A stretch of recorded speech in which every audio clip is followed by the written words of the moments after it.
Okay, I think everything should be alright. No little kids to be bugging me right now. This is the first time I'm dual streaming in a very long time, since maybe around 2019. Because that was around when I was dual streaming with Toasty between YouTube and Twitch before we decided to just focus more on YouTube. And then since COVID happened, I focused more on Twitch. And I see people now going back to dual streaming, so I'm deciding to see if I could dual stream again. Hopefully everything is not bad. Let me go ahead and let Poker Girl know that I might need a little check.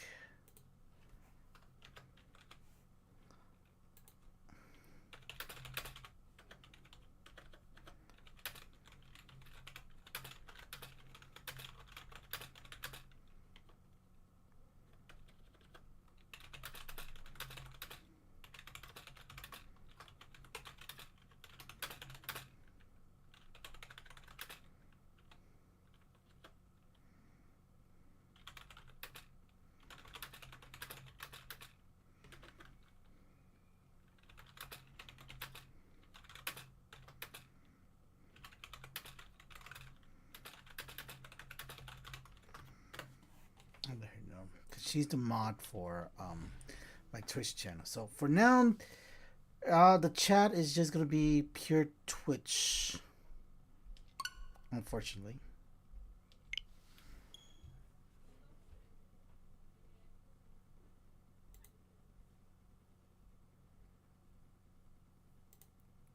So we're just gonna do that.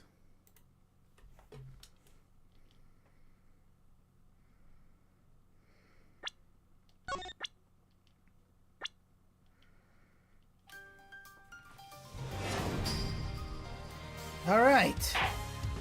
So, just to catch up on the Twitch side, we just finished case 2, moving on to case 3.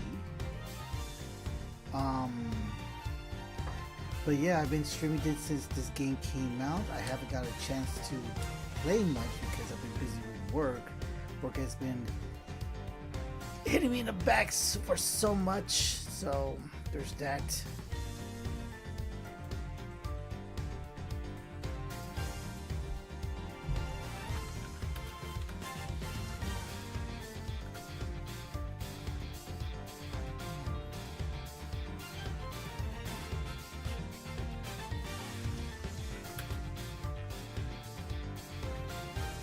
Alright, so anyways, let's go and we'll continue on with,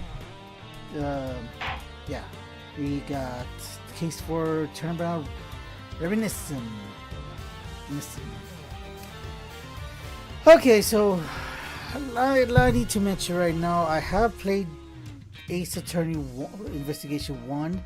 It's been a long time since I have played it, and the only thing is, like, it's been a long time since I played it, so I don't remember everything. I just know the key point of what happens. So I probably know who's gonna be there, which is... Here's the thing. I know some child character is gonna be in there, and that child character is girls. So I'm just gonna try to give it the regular adult voice I usually give them, because I cannot go that high. It's gonna hurt my throat. At least the way I am right now. So I'm gonna just say that right away.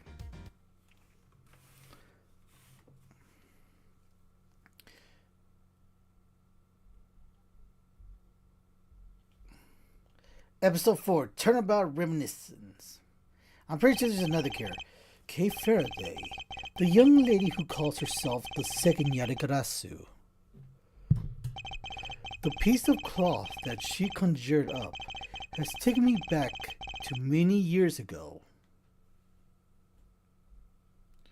What am I doing here? 7 years earlier.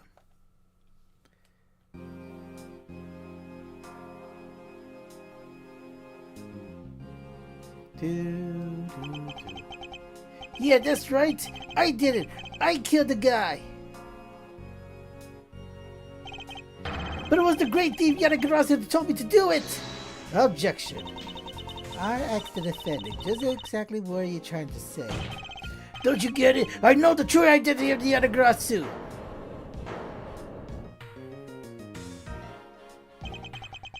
The Yatagarasu! There's the man standing over there at the prosecutor bench! Are you saying that I'm the Yatagarasu? Don't you deny it? You told me to kill him when you snuck into the embassy. Yeah, it was you, man. Are you claiming that Mr. Faraday is the Yatagarasu? That's exactly what I'm saying. Mr. Brown, I think we have just heard enough out of you. Your Honor, please listen to me. I'm telling the truth. You got to believe me.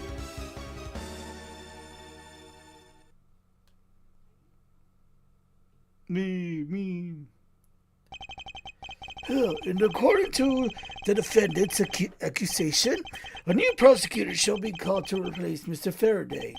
This court will be in recess until the new prosecutor is ready.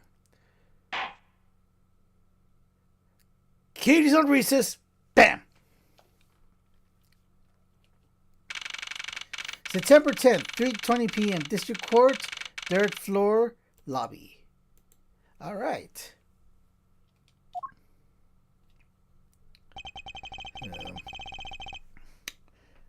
I've already been doing the Edgeworth voice too much.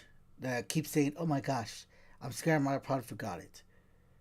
So, Kyle Herbergo, what exactly am I doing here, right? Okay, there you go, I found it. It's almost time for me to enter the courtroom. And so is that my first assignment as a prosecutor will be as a replacement for the prosecutor who has been accused by the defendant. This should be interesting for my first case. Edgeworth! Ah, you. Sir.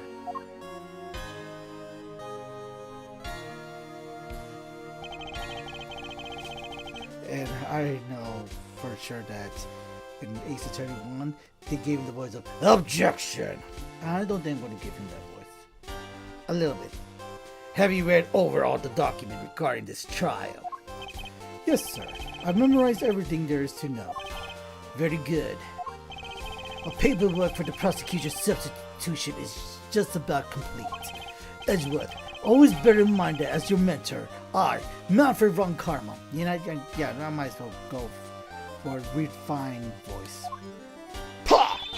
Rules of nothing short of perfection. Understand, sir. To have a chance to stand in court at such an early stage in my career, I'm honored and proud. As I watched you over your studies, I'm giving you this very rare chance. Prove yourself. Crush the defendant's pathetic lies into oblivion. Yes, sir. Anything you say, sir. That such a legendary prosecutor will be watching and judging my performance. I have to be perfect in every way. Everybody must be found guilty. Sir, you're guilty. Guilty, guilty, guilty. Every one of you are guilty. A bookshelf, huh? Compendium of laws for beginners. I don't have time to read this exactly as myself. What's the achievement? Showcase the promise. I need to remember that. The trial will resume shortly. Please wait a moment, sir. I was already aware of that. Already. Shortly or in a moment. Which one is it? Be Pacific, Edgeworth. Don't. Did he screw up? He screwed up. Oh. Okay. I get it. Big gag. What a cold stare he giving me. However, as a disciple of Von Karma, there is no option but to win.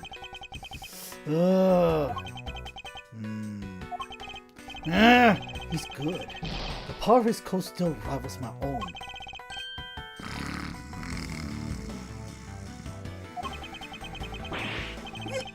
He's sleeping while standing up? What kind of witchcraft is this? A luxurious and beautiful leather sofa. I must say, every part of this courtroom is meticulously well kept.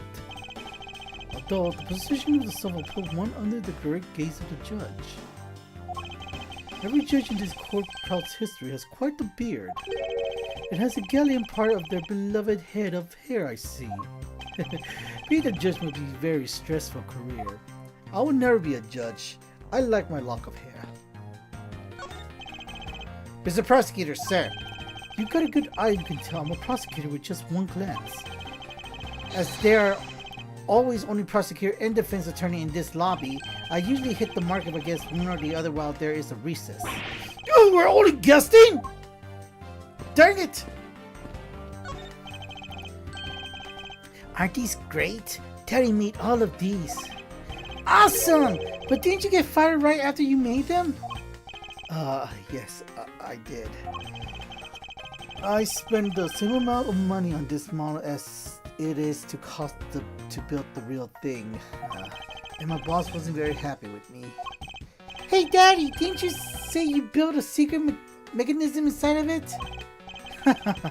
I'll tell you about it someday when you're older. A secret mechanism? Maybe he started as a payback for getting fired? It could be trouble. Now I'm curious. I want to see what's inside this thing that you gave. A model of the courthouse is pretty well constructed. Hands and a face. Don't tell me this thing transforms. Yet I wonder for what other purpose could they have been made. Wait, so it could transform into like a mini mecha megazord? A mini mecha? Mech. Okay. And what about you? Excuse me, madam, but is there something the matter? I just thought of someone would have brought horse to the door by now. But this is the courtroom! It would be quite atypical to provide horse de voir here. Are you sure? Someone poured me a fresh cup of coffee last time I was here. What the heck does she think a courtroom is for? Go good. I could drink a whole gallon. I've never heard such terrible water that tastes that good. Maybe I'll give him a minute.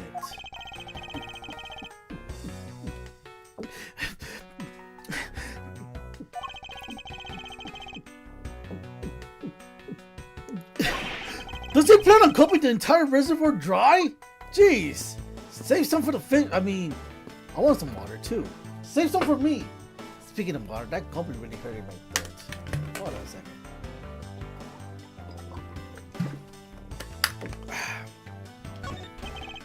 A bulletin board. Their trial schedule posted on it. Trial schedule for this week.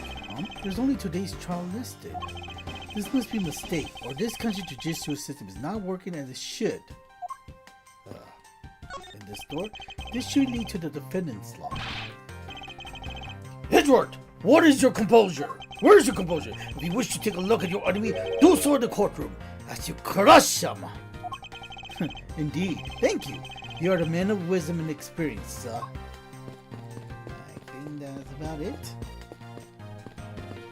Oh, the door. The trial will resume shortly. Please wait a moment, sir. I was already aware of that. Don't even say that 1 minute. Be Pacific. Jack's Pacific. Edgeworth, my boy.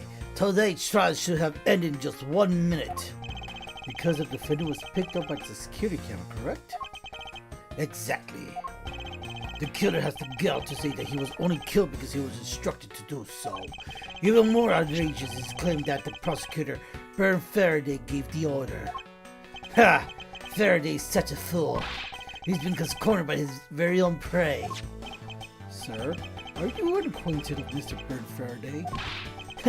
He's a pathetic man who speaks nothing of nonsense. Nonsense? He once tried to explain me the way of punishing those who cannot be brought to court. Those who cannot be brought to court. That is nonsense, for no man is above the law. Well, there is always a few exceptions. However, there is no reason to even deal with such individuals. A prosecutor is a guardian of the court, one with no obligation to outside matters. Thus, there is no reason to deal with such individuals, I see. Edgeworth, disgracing yourself as Faraday will not be forgiven.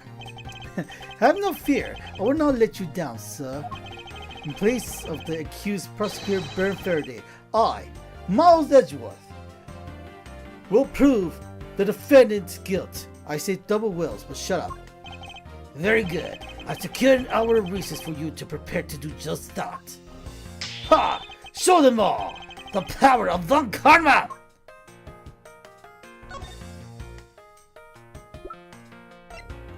He's 40 years old and Von Karma's 60, a legendary prosecutor. It's only gonna be 5 years until you lose that streak, man.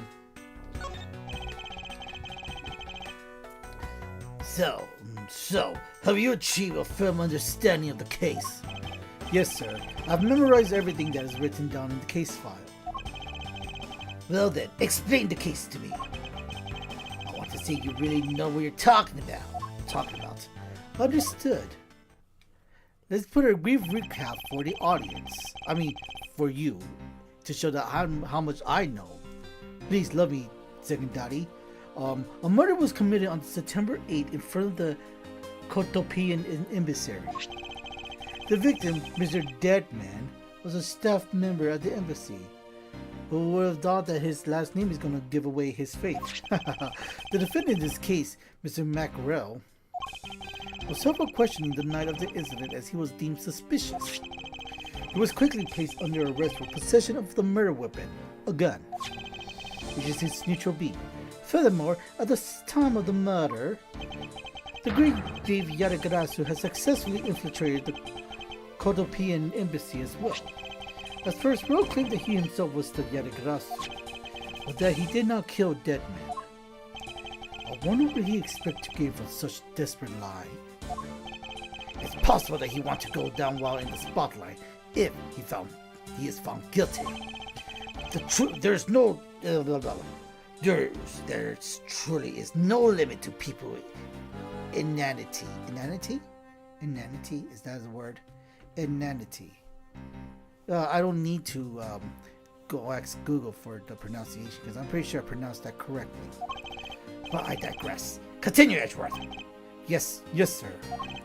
During the trial, the prosecution presented the security footage that captured the murder. The footage clearly showed Mr. Rell as the murderer. Yet the Mr. Netta. Yeah, I got it right. The act of Mr. Rell firing the gun could be clearly seen from the visitor gallery. Upon seeing that, the defendant retracted his statement admitted to the murder. I did it because I was told to, by the real Yadagarasu, Bern Faraday. That sounds about right. However, you've forgotten one thing. I've forgotten one thing? Oh no! While this may appear to be simply a murder of the Cotopian embassy staff member, people are actually referring to it as the second KG-8 incident. The second KG-8 incident? I'm sorry, sir. I fear I have failed to study hard enough. Well, even among the police, it's information that only select few are privy to. Can you please enlighten me, sir? I want to know about this KG-8 incident. Why is it called the second? Read, please, sir. What do you mean by the second KG-8 incident? In order for me to tell you that, you must first learn about the original case. Take a look at these documents. This is 3-year-old newspaper. Got it from a mentor. You have heard about the Armando Group scandal before, correct? I want to check this out. The victim is Ciciu, a shadow of Armando Group. What is the relation to smuggling? Members of the staff member Manny Cochin found not guilty.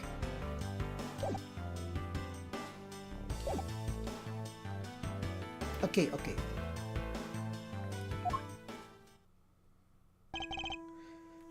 Yes, I have.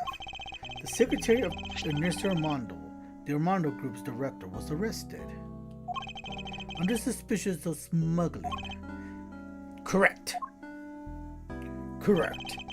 CCU? Is it CCU or CCU? CC. I'll say CCU. CCU was an employee of the Armando Group and the sole witness to the smuggling operation. It was she who brought the crime to light. However, Miss Yu was silent before she could testify in court. Was the Kotopian embassy staff member arrested for the murder? Murder? Yes. Yes. A Kotopian by the name of Mani Kochin was a suspect. However, due to a lack of evidence, the case went unsolved. Lack of evidence. Ha! If only I was in charge of the case, I would have got him guilty. I will have done everything in my power to prove his guilt. To make sure that all criminals are found guilty, my mentor is really dedicated. Wow, one day I shall become him. Faraday was the prosecutor on the case then, and he was as pathetic as ever. Mr. Faraday was in charge of the KG-8 incident as well? That's right. And now, once again, the victim of the case you are currently assigned to was someone who was scheduled to testify against that smuggling organization. And just like last time, the victim was murdered right before he was to testify. You're catching on. The victim was murdered just before his day in court against the smuggling organization.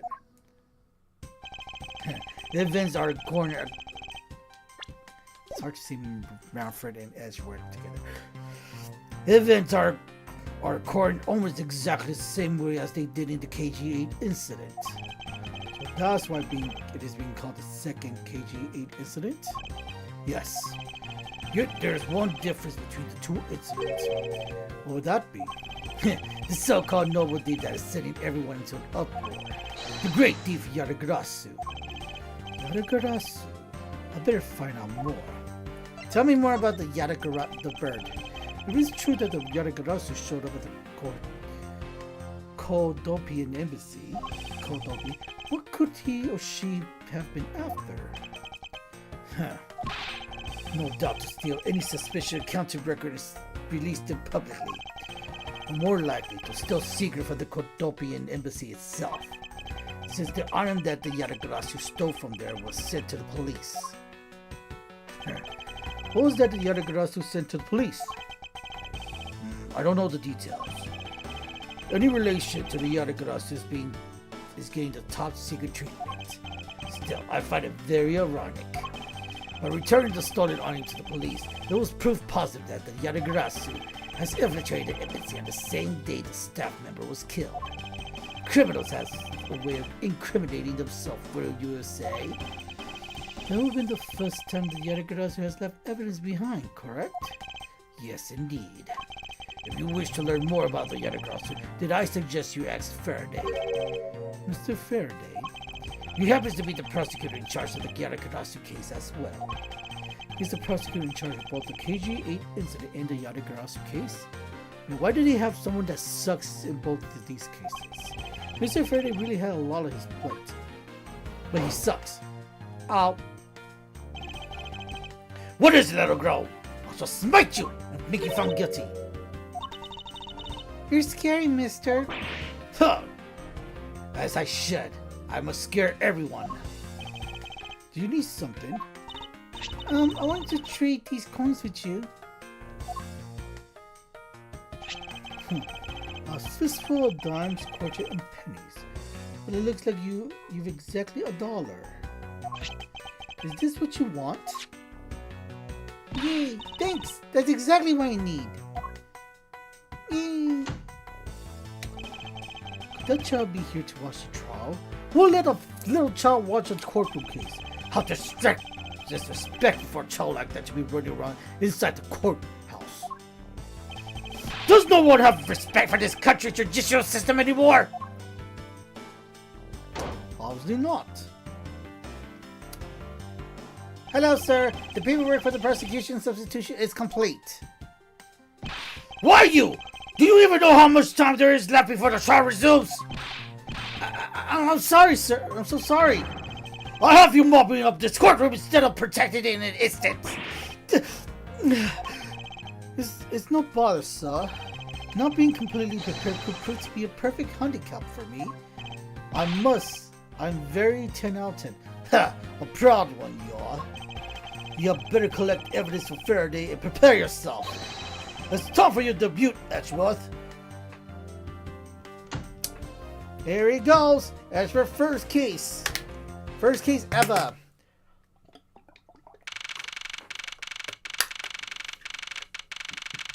September 10th, 4 o'clock p.m. District Court, courtroom number 3.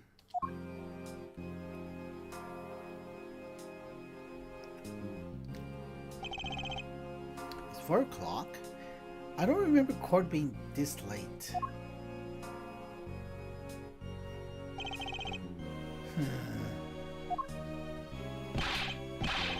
Just what is going on? Why isn't Faraday here yet? How is it possible that the defense is not prepared yet either? Bailiff, where's Mr. Faraday? I'm not sure. I wasn't really paying attention. Here comes the judge. Here comes the judge. Here comes the judge and his silly beard. Oh, you must be the one Mr. Van Karma recommended. Okay. Yes. I heard this will be your first trial. I look forward to seeing how you perform. Oh, by the way, was there someone celebrating a birthday during the recess? I could have sworn that I heard a popper going off. Come to think of it, the other day was my grandson's. Sir, it looks like the trial's about to resume. However, yes, it would be all but impossible to prove the witness a liar without the evidence from Faraday. What is the blasted buffoon up to? It's emergency, sirs. Oh. Ah! Why you push me? Stupid giant man. Silence! There shall be no yelling in the sacred hall of law, blah, blah, blah. There shall be no yelling in the sacred hall of law. Bailiff, remove that man from this courtroom at once! Police! Wait! You gotta listen to me! There's an emergency! Defendant lobby number 2! Mr. Faraday and the defendant! The two of them! They're both dead!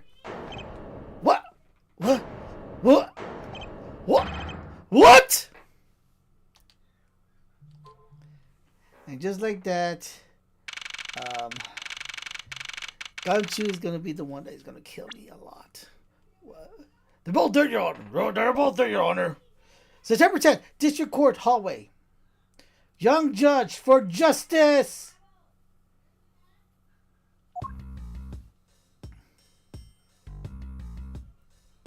Oh, this guy.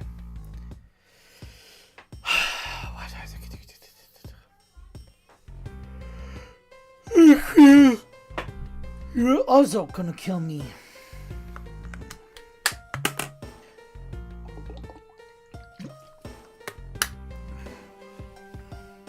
You there. Yes. Good. I am a great detective. How do I do, dear? How do you do, sir? Yes. I'm the Dragon Dojima, Kazuma Kiryu. I don't have a very deep voice, but I could at least give it a try. And try to be a little bit suave about it. Stay back.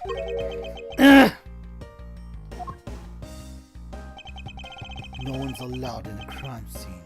Period. Just who does this oddball think oddball think he is? This is becoming quite a hot spot. Isn't she Mr. Rell's defense attorney? Hey, you! No running in the hole, pal! And who are you to tell me what to do? I'll never find out what's going on like this. It's time for some civil discourse. Speaking of discourse, this civil looks like it's seen its fair share of use. It looks like another part of the courthouse is visible from the window. My eyes have been locked in my reflection eyes in the barred window. As a student of Von Karma, I refuse to back down. Come at me, reflection. I won. I am better than my mirror.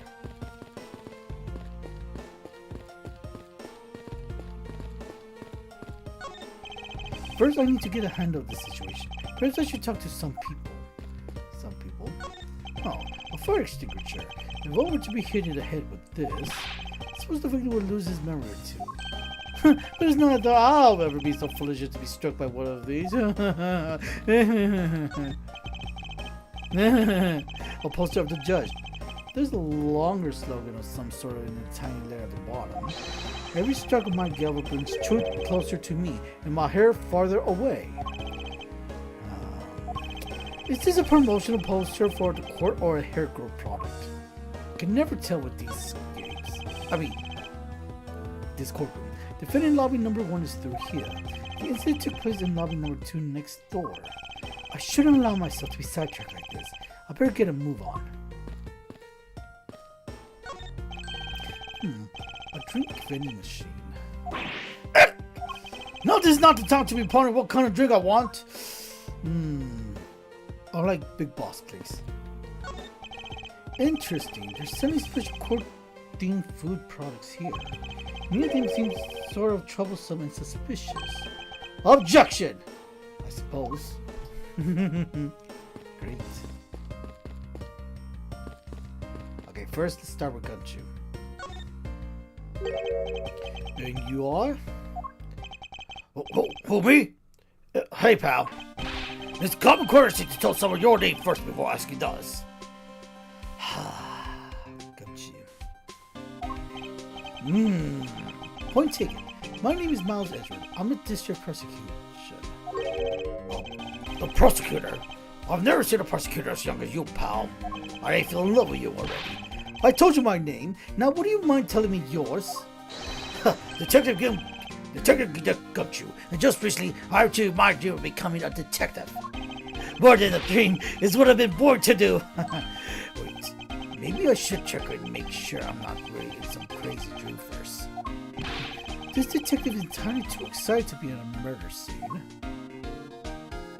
But he's so happy to achieve his dream of being a detective. Just let him be. Edgy, you mentioned that you only recently become a detective, did you not? You got it. I'm a brand spanking new detective. So that means you've probably never seen a real prosecutor badge, right? You're so decided to see one. I just might be able to make your day. You don't have to go through the trouble, pal, because a real man has a police badge.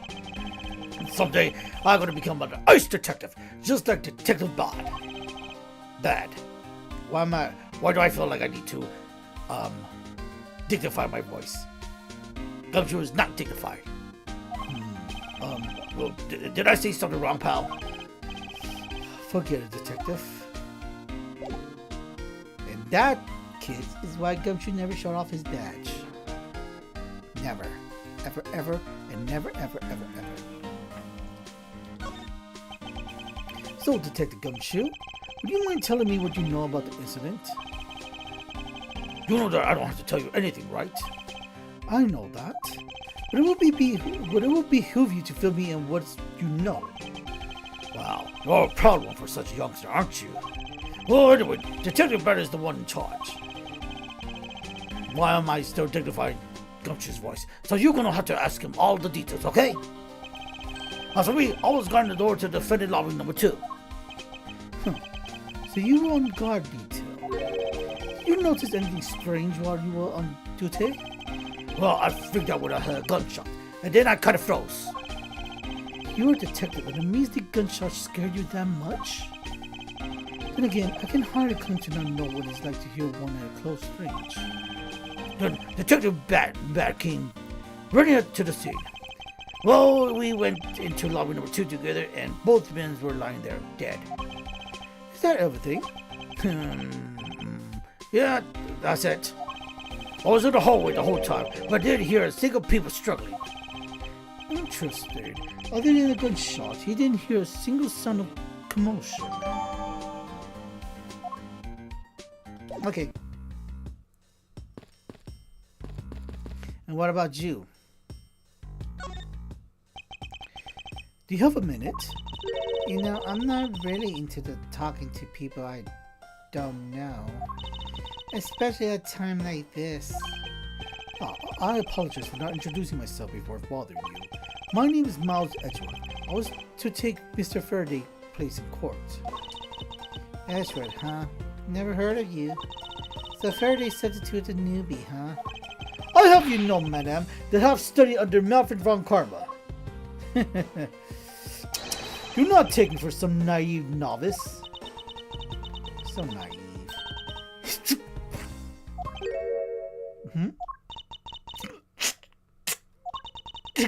Do not take me for some naive novice.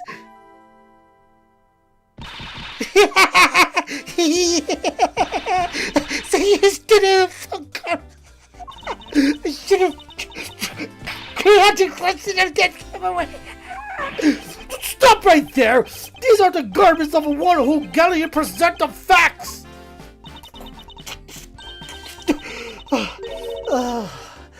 Thanks for the great laugh, but try not to make me laugh so much, okay?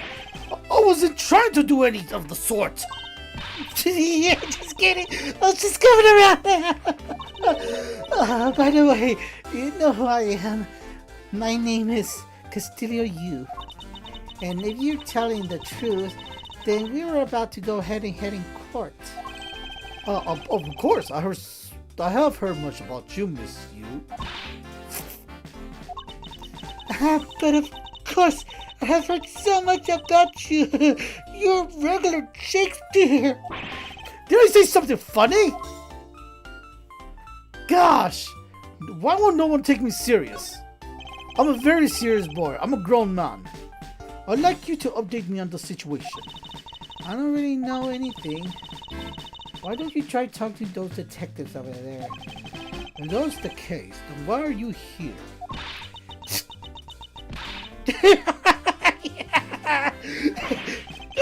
What's so funny? It's just that the way you speak so tactless. The person I was going against in court until only a little while ago was just murdered. It's not like I could go back to the courtroom pretending as though nothing happened. That's a good point. I apologize for asking such an insensitive question. It's fine. Don't worry about it. Oh wait. I wonder if I could make you goofy, laughy. It's a shame that we will not be able to face each other. It was to be my first trial too. Was that a declaration of war? How nice it is to be young and carefree. What a nice squeaky clean badge you got there yourself. I'm jealous. I'm sure it cleans with dull over time with experience. He's 22. You look like a 15, right? 15? 18? I forgot. No. Francisca was 15 when she became a bikini prosecutor or something like that. Are you filming me talking about your tiny show? How much time it is? That's not what I meant. Well, you can just avoid some things in life. I'll never allow my badge or my reputation to become tarnished. This is probably the only other reason why I never show my badge to anyone.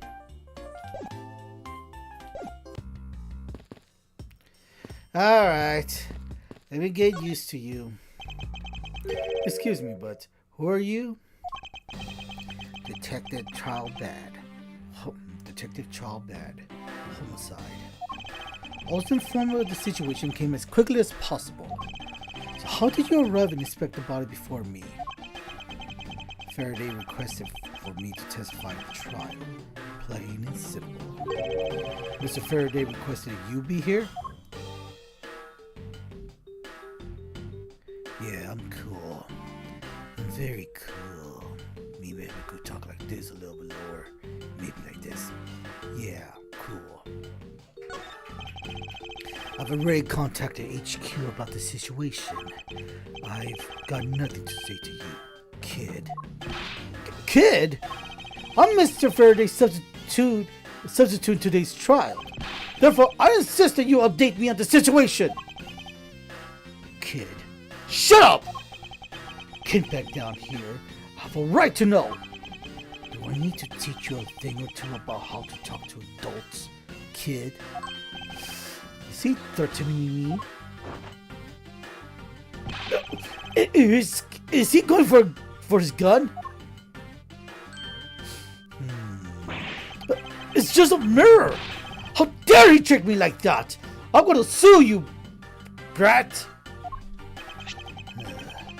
Faraday was stabbed to death with some kind of blade. He had a gun in his hand. The other man, a Mr. Mackerel, was shot and killed. He was found holding a bloody knife in his hand. Was there anyone else who went to the defendant lobby number 2? Yeah, the big lug over there. His name's Gumshoe. He was in charge of guarding the place. He claimed that no one else entered the room. If that's the case, then they must have killed each other, correct? Maybe. Such impudence! These guys are really testing my patience. Take my badge. Does showing me that badge make you feel like a big, strong prosecutor? Because it does. I'm scared of you now. Oh, of course not. I was simply proving my title of prosecution to you. I see, but most prosecutors don't go around flaunting those things. It's like a detective walking around outside with his badge flashing in the sunlight. Show that off too much, and before you know it, you'll be elbow deep in angry criminals. That would definitely be a problem. This must be the other reason why I never show off my badge. Okay, Lors! Lors, I tell you. Lors. Give me a moment.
Sorry for that. Niece came to bug me with puppy. Anyways, where was I? Why was I not informed that you were going to testify in court? Homicides are my only gig. Yatagarasu is also one of my assignments. So you were called upon to comment on the Yatagarasu characteristics. In order to assess if Mr. Faraday really was the Yatagarasu or not? Well, look like you just might have a brain after all in the head of your son. Son? I'm not your son, Pops! Shut up! The only father I have is... Well, my second father would be Von Karma. Miss Yu! There's someone here who wishes to see you. Who is it? A Dopian emissary staff member by the name of Manny Kochin. What? What's going on? What's going on? I take the bet that Miss Yu moods just changed all of a sudden. Wait a second. Wasn't Manny Kochin... Was that guy? I'll be right there.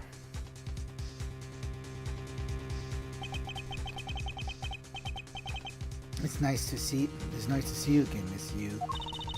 Why are you here? I have no desire to ever see you again. Now. Actually, will you mind to stepping outside for a brief chat? Now, what do you mind? Fine, let's go. I'm so mad. Bad! Von Karma? It's been a long time. I knew you'd shut up! You're usually stew when the Yatagarasu is involved, and I see this case is no exception. You know Detective Splat, sir? Yes, he was like an old bloodhound that never leaves the scene of the crime. If only he would get a promotion and move on. It's the crime scene where the detective is most useful and effective. It's not like I don't know that. Moving on though, Bad. The man that I just passed by, was he not the suspect for the KG8 incident? So I was right. Just what is that man doing around here? The third day, I can't believe he let such an easy catch get away. Imbeciles! I'll prove it guilty in 3 minutes. One Karma. I think you said I'm cool and suave. A little bit deeper voice. Cause I'm kidding you. Yeah. One Karma. I think you said enough for now. It's in poor taste to speak like that about the department. Very well. Back on topic. I'm placing Edgeworth in charge of the investigation here. Objection! And there she is. Another refined voice in a higher voice tone. Papa, how can you place him in charge? Francisca, what are you doing here? You're gonna ruin my voice. I'm here for summer vacation. What else?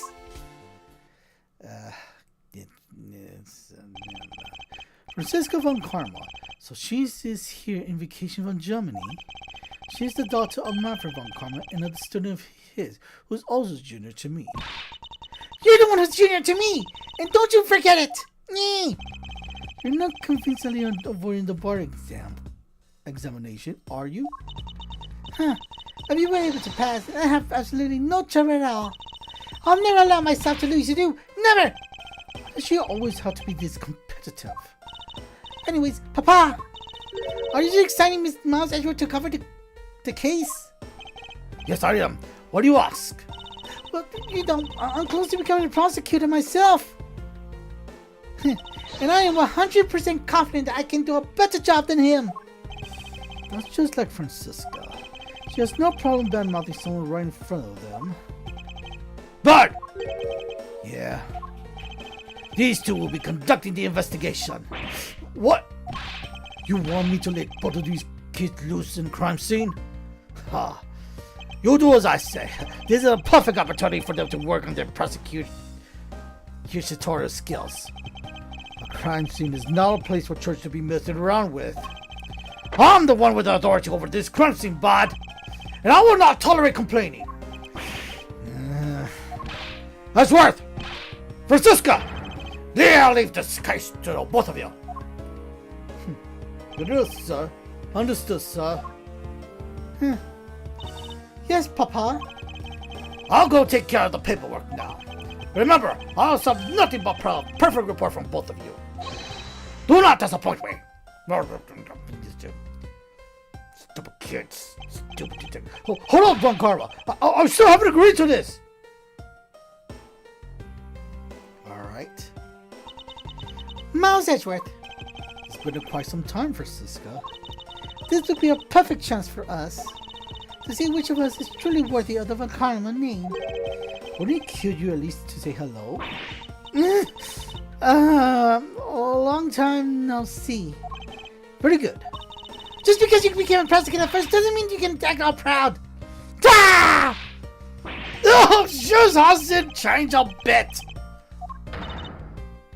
Miles Edgeworth, as I was saying, we shall see which one of us is worthy of the Von Karma name.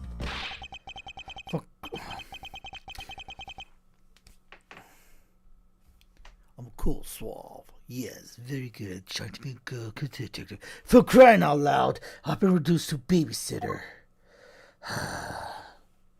Damn it all, I hate my life. It looked like Mr. Von Karma was successful in convincing the detectives. That's just like him. He never fails.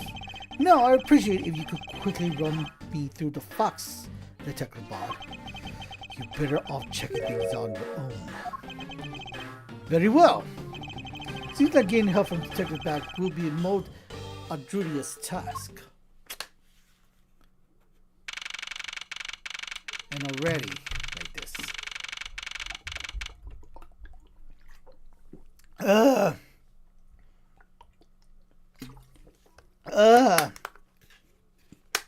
One more.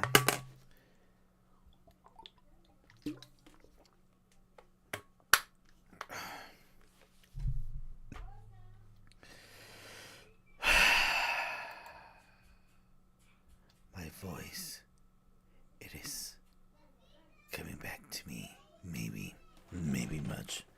Or maybe I could do like this and put a little bit of voice right there for Detective Bad. As long as I don't forget. Yeah, that's very good. Yeah, very good. I'm a Detective Bad. I'm bad to the bone. September 10th, 4:15 p.m. District Court, Defendant Lobby number 2.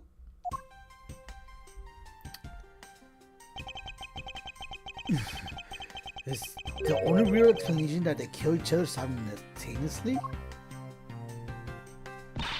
No, Edgeworth! You should listen to someone till they finish talking. What were you talking about? I only say it one more time. This is a competition to see who's truly worthy of the Von Karma name. A competition.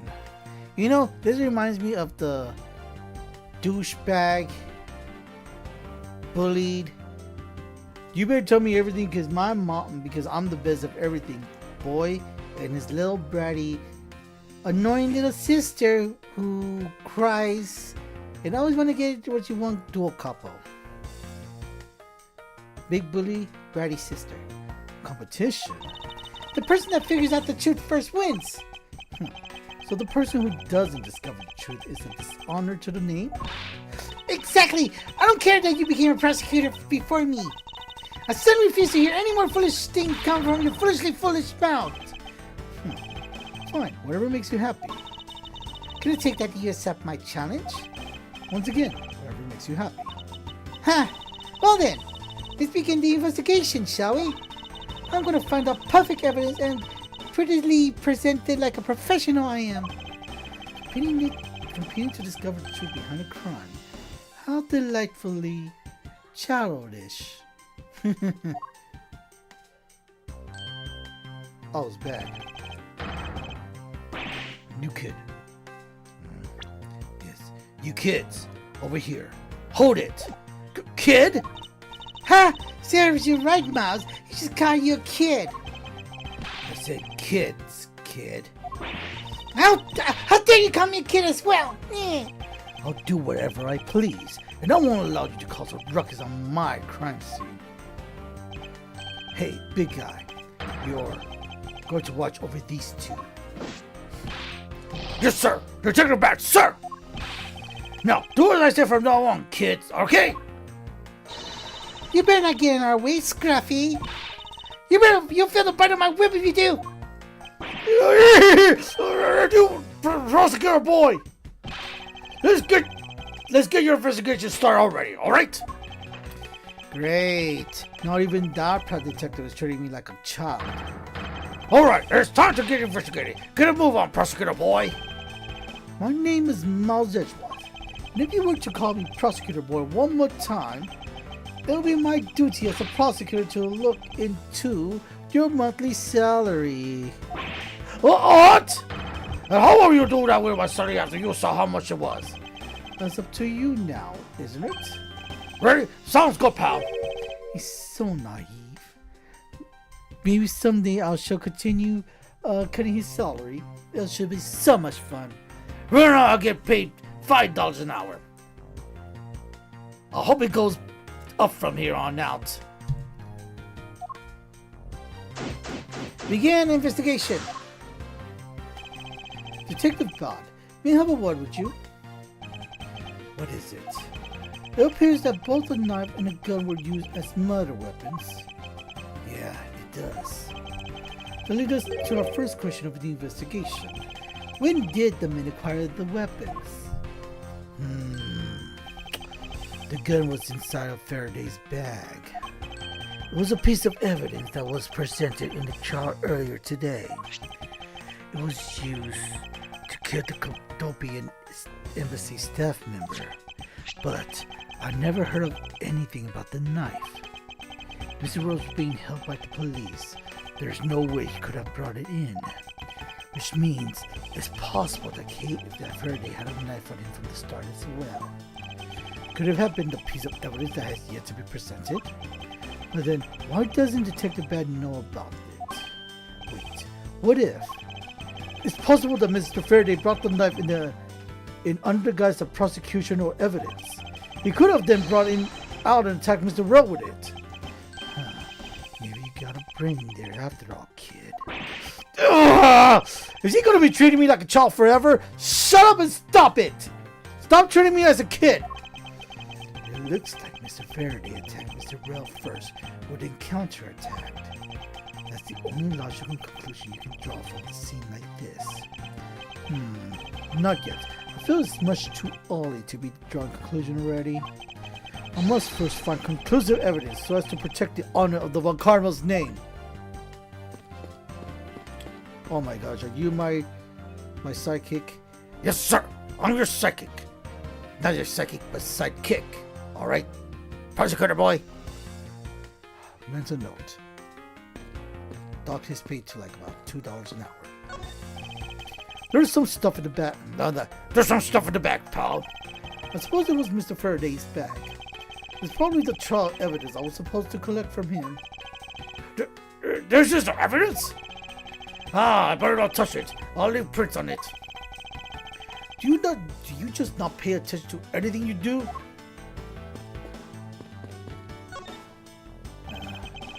The windows it open in. There's a fresh flower scent in the air. The Florida garden down there is so gross and ghastly. Do you think that maybe you could try offering something useful for a change? Worries, there's no way someone can scoop through this window, pal. They wouldn't wake up and smell the flower after a fall from that third floor. Are you willfully ignorant of the fact that there are also iron bars on the windows? Yeah, I guess there's that too. Either way, no one could get through these windows, right? They thought of everything when they were designing this courthouse. Very nice. Very, very nice.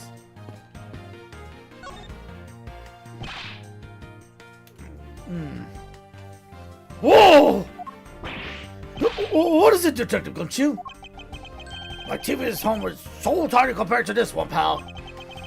Then perhaps you should purchase a more normal-sized television like this one. Oh, let me see here. Wow, this thing is huge! Ah! Oh, way too noisy! You're the noisy one, Scruffy! Don't touch it. You get your fingerprints all over it. But I didn't touch it. Preservation of the crime scene is the foundation of detective works. The foundation, huh? Sounds like something of a rookie here needs to short up on. No, static. TV has been left on. Why are you looking at me like that? It wasn't me! I didn't touch it, anything! Gumshoe, you know what would happen to you if you touch something again, right? Right? I won't touch anything! I won't even go anywhere near the TV, sir! And you, get back to your investigation, alright? I was planning to do so anyways. There's some plastic bags stacked up on the table. There's a tea set too, but there doesn't seem to be any sign of disturbance. Yeah, the table's all neat and tidy. Maybe they were super quiet in their scuffle. After all, I didn't hear anything from outside the hallway, you know. Maybe the plastic bags scattered on the floor are throwing us off? Maybe? It's just a guess.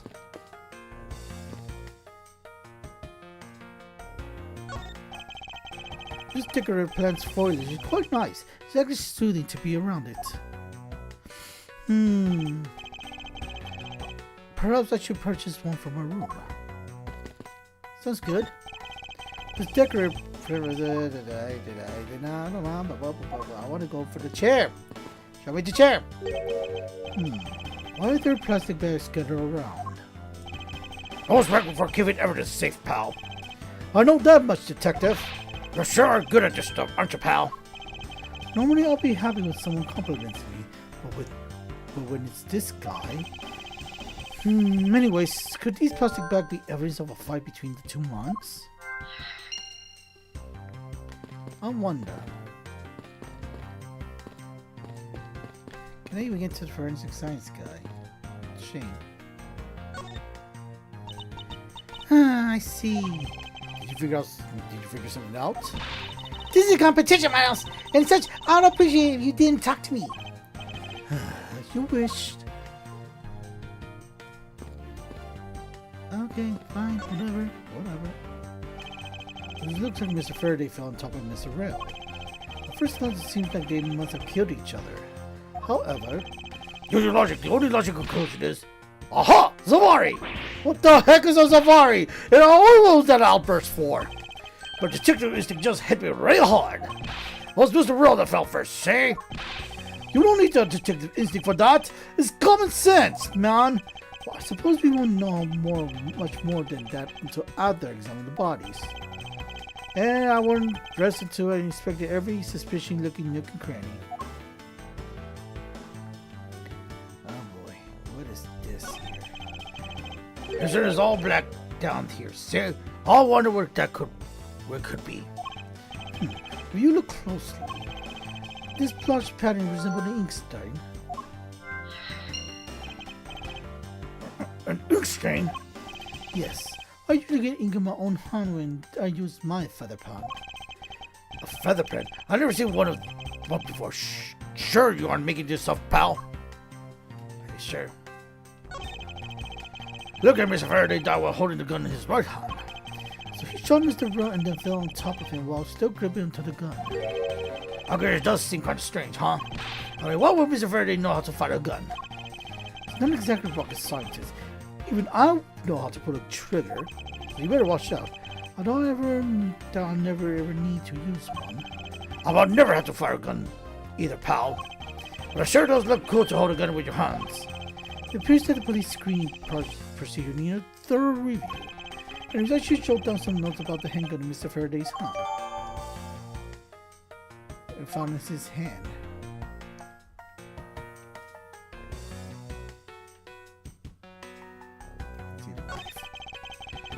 Looks like Mr. Rail died with a knife in his hand. There's some blood stuck on it. Then he must use it as a weapon. Yep, no doubt about it. Was Mr. Faraday carrying this on his personage? Did he bring this as a piece of evidence for the trial?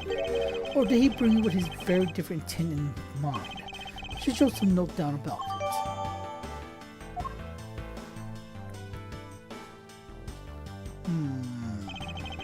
Mr. Rowe cause of death was being shot, correct? Not what we think, but it's hard to tell with him lying face down.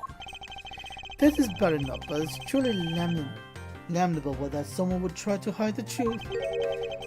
Are you sure they were trying to hide something? I can't confirm Mr. Rowe caused of death with his body position like that. Detective Bot, I'd like to examine the body in further detail, if possible. What's this? You're not able to form a theory with them the way they are? Huh, Edgeworth? You suck! I believe an examination of the body is vital to find the perfect evidence, don't you? I suppose you do have a point. Well, hurry up and get on with it! Now! Labis? Yes, sir. We're taking enough photos of the scene, sir. And there you have it.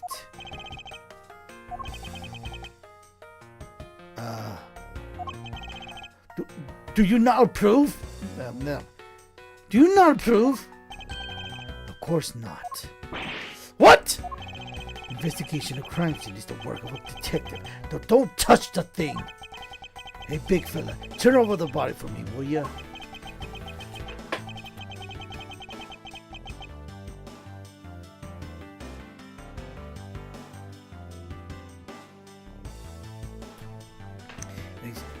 Oh, okay, please forgive me, Mr. Faraday, sir.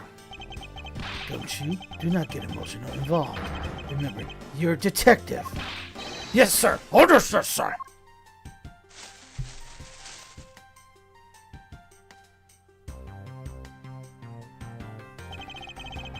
I never saw the bag. I've never seen the bag.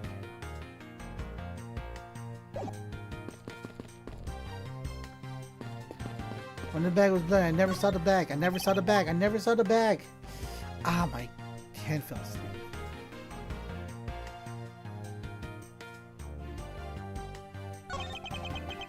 It looked like Mr. Faraday was stabbed with this knife that Mr. Rail was holding. Ouch! Oh, what's wrong, Detective? My stomach started to hurt from just thinking about being stabbed. Just keep your mind on the case, alright? Jeez. Shot in the chest.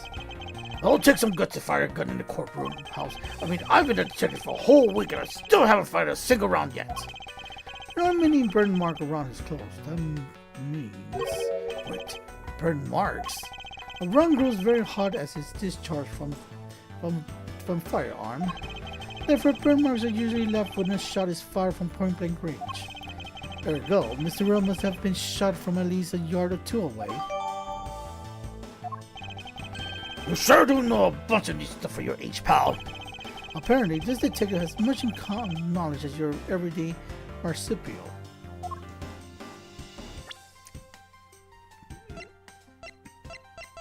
You cannot examine any of these. That's a shame.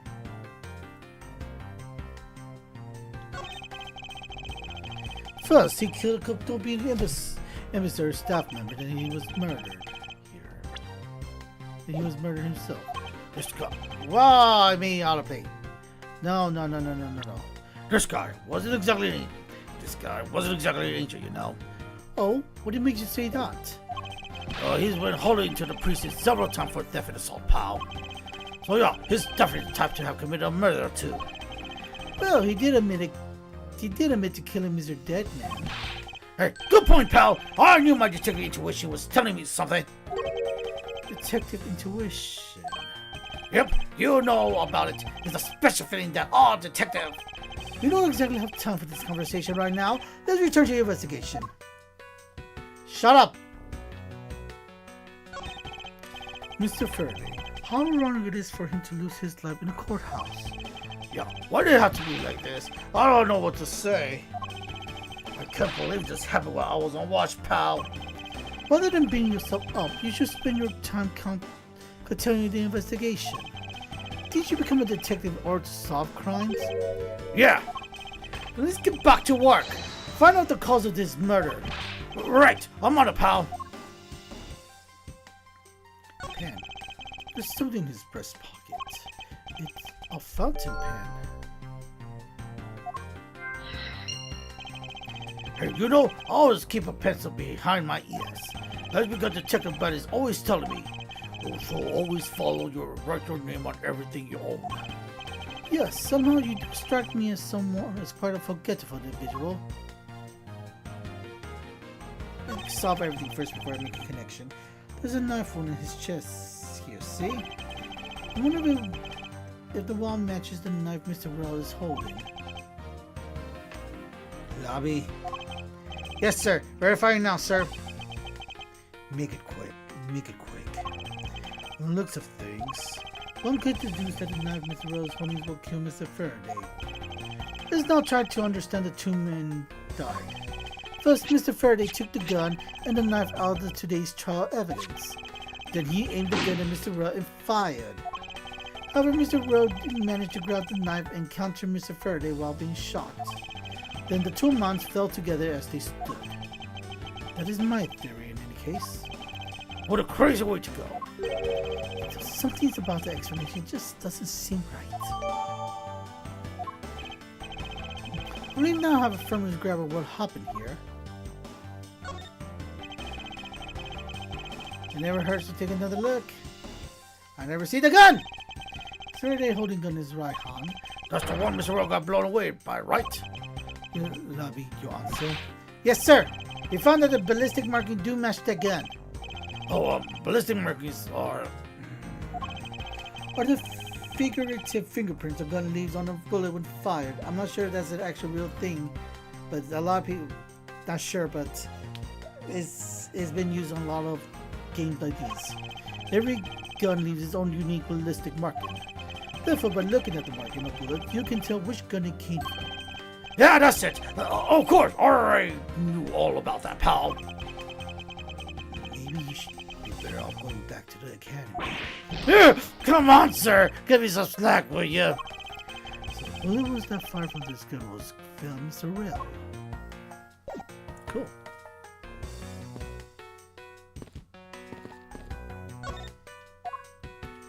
Did I miss something else?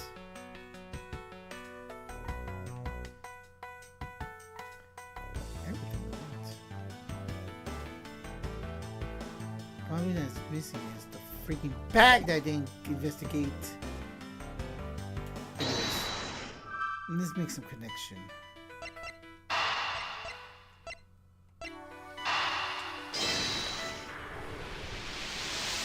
Connection! That splotch of Mr. Faraday's hand. I wonder if it might be the ink from his fountain pen. Oh, let me ask the lab guys. Blah, blah, blah, blah. Detective Gumshoe, I confirm that the substance on Mr. Faraday's hand is the ink from his fountain pen. Yes, I see. Good work. You know, I always wanted to say that, even if it was just one time in my life. I never understood people trying to achieve their dream and going, yes, that's good. Good. I achieved my dream of just saying that one line. It's so childish. And Mr. Faraday wrote with his fountain pen in his left hand. I think it's fair to assume that he was left-handed. It appears that Mr. Faraday's pen is very important to our case as well. Oh, if you say so, pal.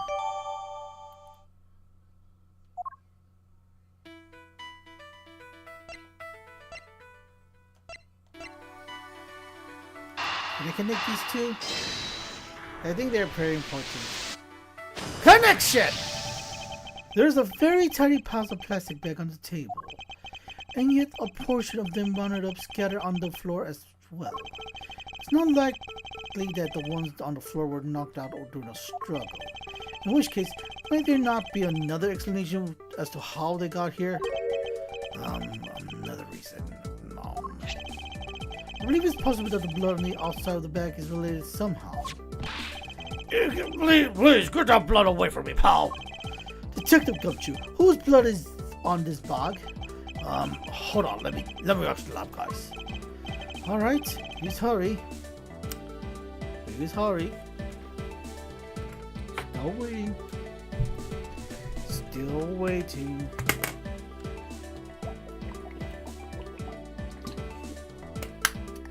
Any time now.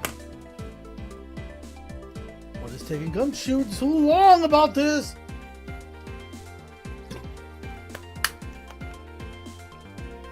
It's already gonna be 5 o'clock in the PM, and it's not gonna be taking it faster. Gumshoe, hurry up, will you? Wait till you get along with this, pal. It's Mr. Faraday's. Oh, no, the technicians say they didn't find anything else in or on the bags either.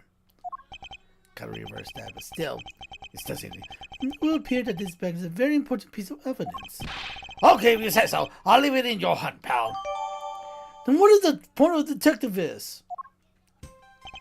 I guess there's not much left to investigate, huh? They really did kill each other. No, we can't conclude that quite yet. There's still something I find very peculiar here. The theory that they simply kill one another is too simplistic in this case. In fact, there's an actual contradiction that shows there's another possibility. No way. Really? No way, pal. Really? I suppose I'll just have to show you the contradiction in this crime scene. I'm about to do this nigga cranny.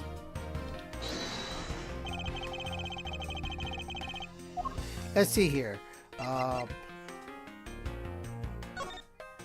why not stream?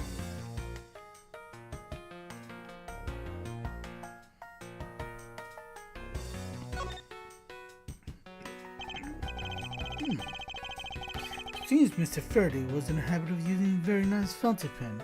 I must applaud him for it, even though he sucked. That's the total opposite of me. I don't get these things at all. Well, I think the pencil behind your suit you just fine. Really? You think so, pal? Man, I knew it was worth something. That wasn't exactly a compliment, detective. I was just trying to say that you're stupid. Oh, Mr. Edgeworth. Prosecutor boy, you're so cool. Whatever. I was going to point out this. Eureka! Now that we come face to face with the contradiction I spoke of, and it is this. Mr. Faraday used his left hand to write with his fountain pen. Ergo, he is left-handed. And yet, the handgun is in his right hand. Don't you find it odd that the left-handed Mr. Faraday would hold the gun in his right hand? That, ladies and gentlemen, is the great contradiction haunting this current scene. Hey, you're right, Paul. It does seem kind of strange. But how could something like that happen? The fact is up to one conclusion, and one alone. Someone else put the gun in Mr. Faraday's hand after he died. Someone else? Plastic bag scattered on the floor and gun in the wrong hand. I sense the presence of a shadowy figure behind this case. A person of vile intent who's seriously about keeping the truth from us. Investigation complete! September 10th. District Court Defendant Lobby number 2. You're not going to tell me what time is it? I really want to go back home and sleep. It's really getting late. My mother used to tell me I need to be home by 6. Seriously. Here's the autopsy report.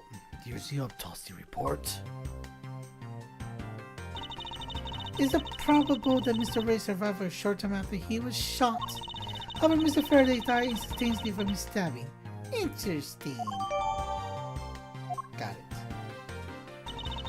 It looks like we now know everything we need to know about this case. Are you sure we know everything? Of course, the incident began with Mr. Faraday attempting to get his revenge. The prosecution went in a rage from being accused and tried to kill the defendant. But the defendant fought back and they ended up killing each other. Heh, I win. It's all very clear and simple. There's absolutely no margin for doubt. You really believe that to be the truth? Are you saying that just because I figured out the truth before you? That you don't want to believe it's true? It's alright. If you disagree with my argument, then prove me wrong. Well, if there's any contradiction to be found, that is. Don't worry, I will. Time to battle! Francisco versus Edgeworth. In the courtroom, on top of the building. At the afternoon, 5 o'clock p.m. Let's get ready, set, and fight! Mr. Faraday's death was instantaneously, while Mr. Rail survived for a short time. This is obvious as Mr. Faraday died after he shot Mr. Rail.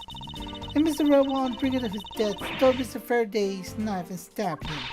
Those are the facts of this case.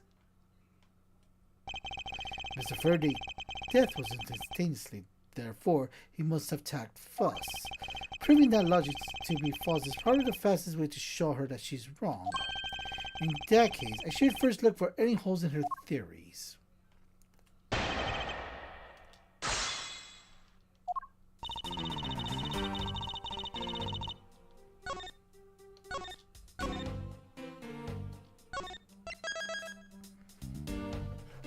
Let's go ahead and stop this right now.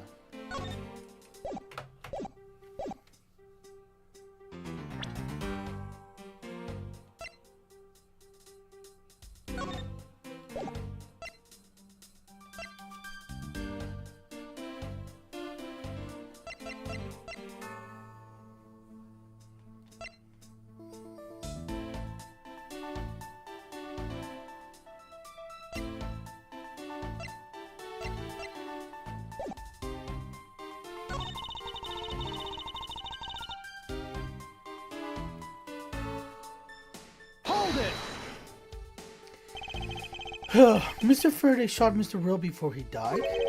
Do you have any basis for that statement? Your foolishness has no end, does it? Now, I hate to repeat myself, however, Mr. Faraday died instantaneously. That's all the basis I need. Alright, so if Mr. Faraday died instantaneously, then he must have attacked Mr. Rill before being stabbed. You're finally beginning to catch on, I see. This, stole Mr. Cave, dive, and stab him.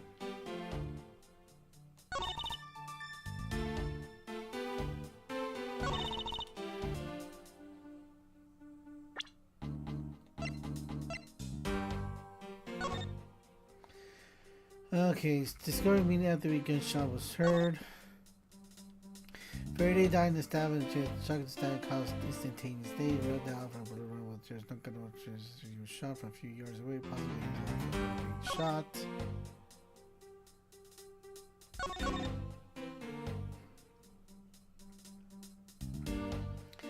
So approximately 4 o'clock p.m. Discovery meaning of the burger shall be heard. Okay, that's good.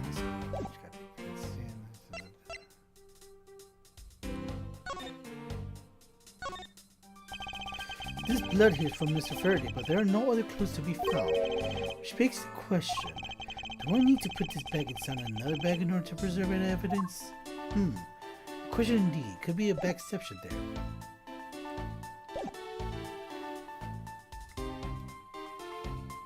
Hold it! Hold it! Do you believe that the dying Mr. Rell stole the knife from Mr. Faraday? Mr. Rell became a desperate as he did not want to die. Human being came to do amazing things when they are put to the test. So, the two men struggled, and in the end, Mr. Rell was able to grab the knife and stab Mr. Faraday. The missing condition of this room is a testament to their struggle. Yes, my logic is perfectly sound. Can you really say that is perfect? What are you trying to... what are you insinuating? Nothing. However, I can't let what you said slide by without further inquiry. One must be clear and precise, so you could append that statement of your testimony. Fine, whatever. He's struggling. Mr. Rell used the last of his strength to counterattack. Hold it! Oh, damn! I meant to present. What the statement? Mr. Rell used all of his remaining strength to take the knife and defended himself. One can easily see that they had a violent struggle. Of course, it's nothing compared to what my writing crops can do.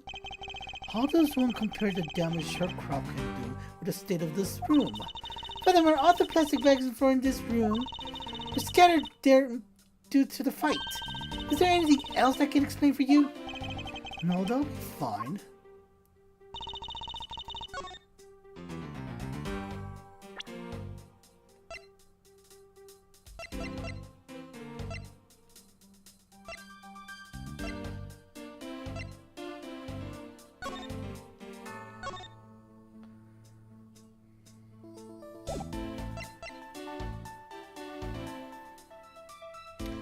I could try using this to take the good your testimony.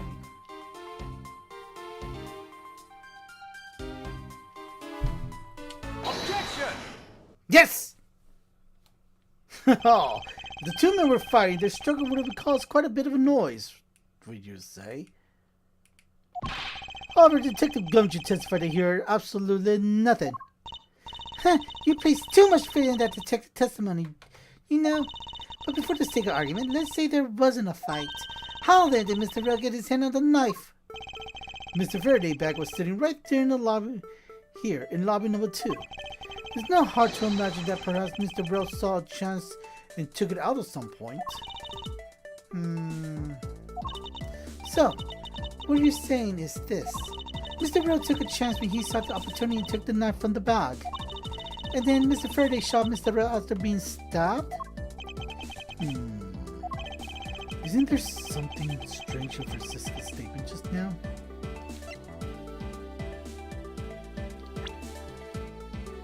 Took the time to take the knife from Mr. Faraday shot Mr. Rell after being stabbed. Yes! Yes! Wait, something doesn't add up. Oh, really? It's simply not possible for Mr. Faraday to have shot Mr. Rell after being stabbed. Take that! Oh no!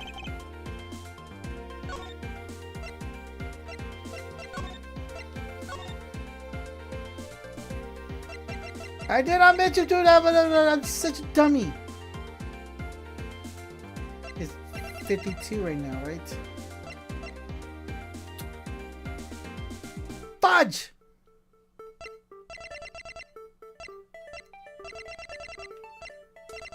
Okay, I'm going to save here just in case. But that was stupid! I really went for the wrong one. What did I put here?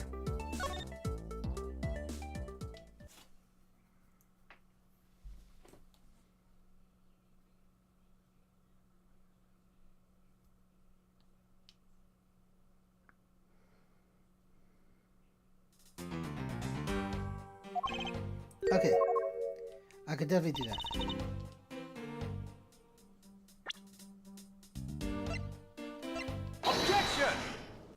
Oh, your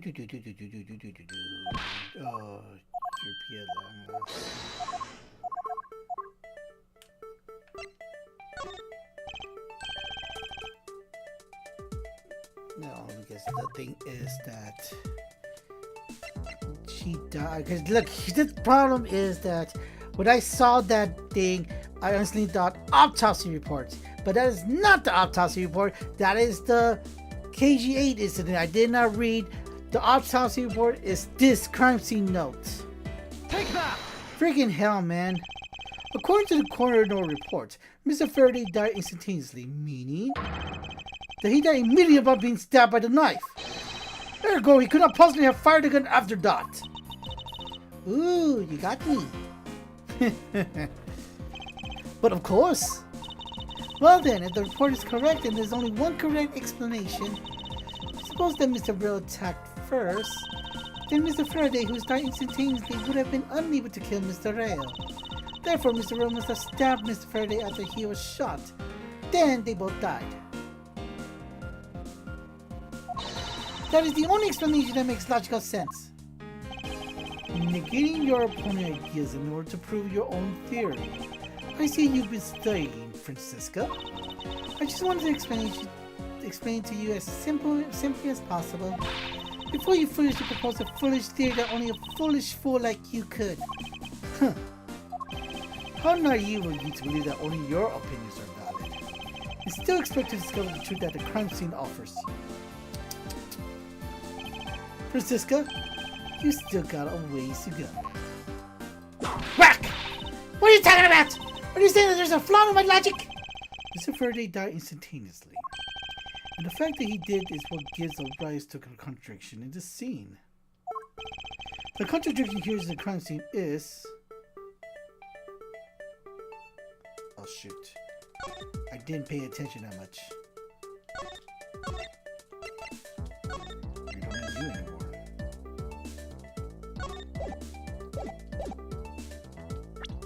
So what was she saying?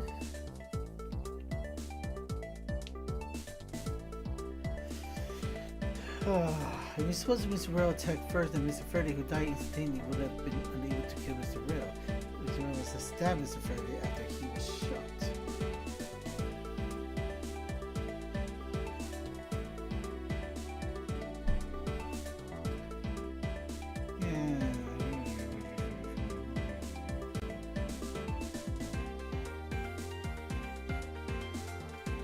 Okay.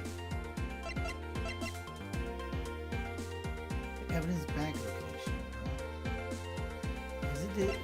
Why would you put... I know we're supposed to express our crime scene, but why would you put bullets inside a bag?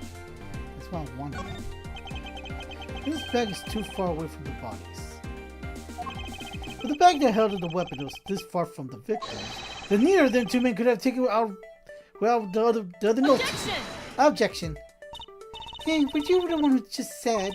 Perhaps Mr. Rail saw a chance to check it out at some point. Now take some responsibility of your own claim! Ugh!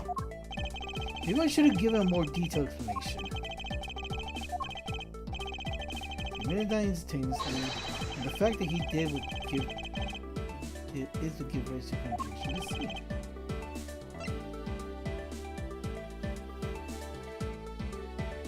Actually...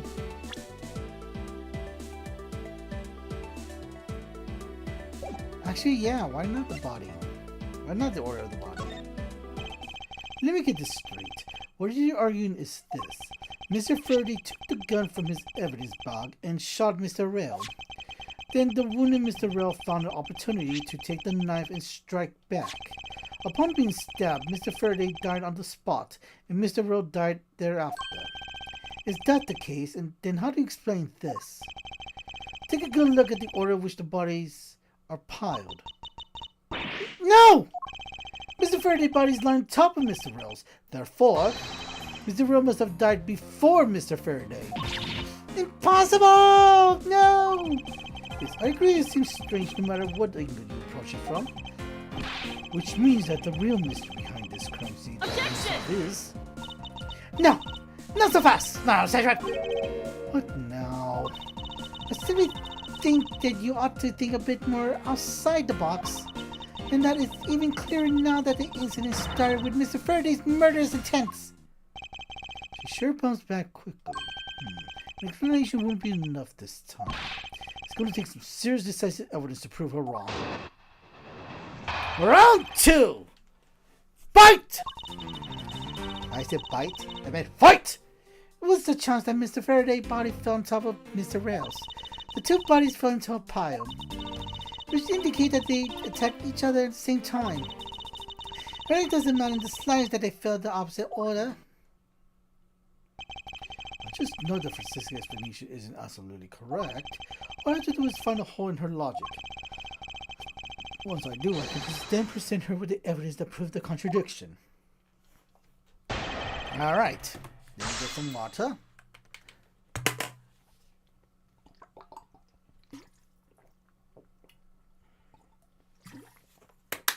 Ugh, that's good water. Delicious, if I may say so myself. Delicious water. There was just a chance that Mr. Faraday. Tell me about his chances. Objection! Pressing someone testimony in order to gain some time to think. You're a real one-trick pony, aren't you? It's too bad your trick only works on fools. That wasn't my intent. I simply wish for more details of how Mr. Faraday ended up on top of Mr. Rails. Someone's impatient. I was just about to explain everything to you. So do you think you can hold on for a minute? Wacka! Ah! Francisca, I made you a deal. Oh, hold on if you hold on to a whip of yours. Oh, I'll hold on to it, alright? As I whip you. Waka! Ah! Well, now that you're being quieted down a bit, I'd like to continue if you don't mind. The two piles are pile. You should indicate that they attack each other at the same time. Let's see what you have to say. What do you mean by they attack each other at the same time? I said Mr. Faraday had two different weapons in his hands. He made to attack Mr. Rail while holding both the knife and revolver, and then, after Mr. Faraday fired the gun, Mr. Rail grabbed the knife as he was falling and stabbed Mr. Faraday. That is how Mr. Rail wound up at the bottom with Mr. Faraday on top. And of course, Strange, that's more than possible. Yes, it is possible, but... Well, if you have any other ideas, just show me what you got! Oh, I will. And to that extent, I'd like for you to append what you just said for your testimony. I don't see any point to that, but as you please.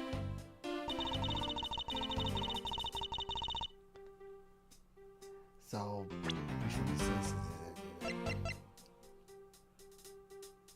alright, and I don't want to wait for the timing, so let's just go ahead and present this. Objection! So you believe they killed each other at close range? Sorry, but that's impossible.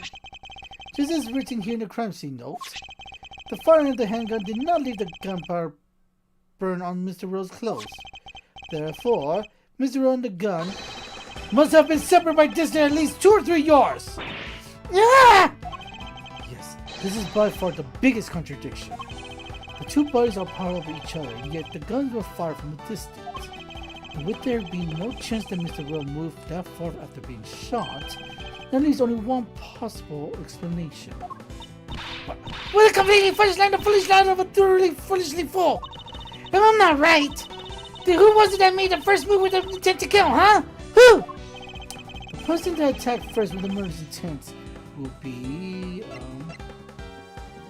neither man.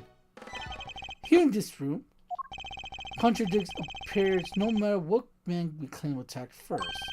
There can only be one explanation. There was a third person here. Eh.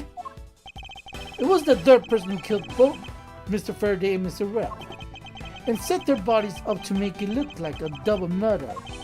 The third person is the real culprit. Mouse Edgeworth, there's just one thing you're missing. Evidence, correct? Exactly. Everything you said up to now is nothing but a story played out in your head. Your foolishly foolish head. However, this is where the real test begins. Watcha! Can you prove that there was a third person involved in this court crime? Of course. The third person was truly here. The fact will resolve the glaring contradiction. The proof that this has been a setup, make it to look like they killed each other. I'll present it and lay bare the final piece of the puzzle that has not yet been that's not yet in place. What is the piece of evidence that proves there was a third person involved?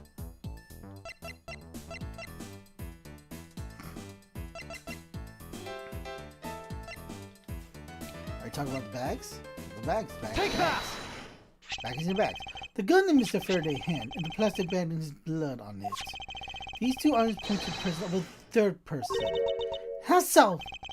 Recall Detective Gumshoe's testimony. Well, I was in the highway the whole time. I didn't hear a single people struggle. If there wasn't a struggle in this room, then there shouldn't be any plastic bag on the ground. Meaning that someone else must deliberately scare them around. I'm gonna whip Scruffy because he ruined my perfect testimony.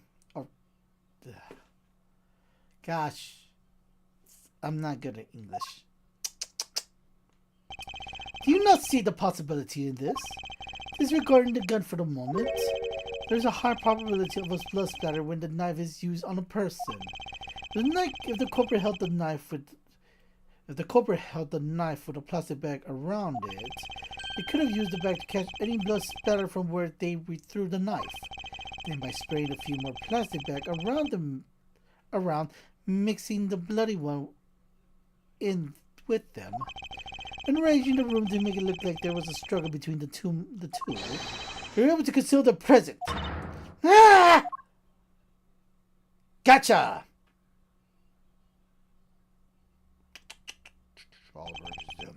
Looks like we still got a long way to go in this investigation. Yes. Objection!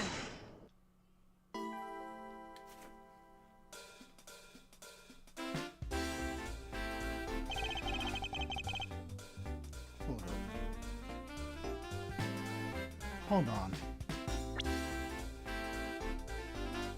What? What? Huh? Huh?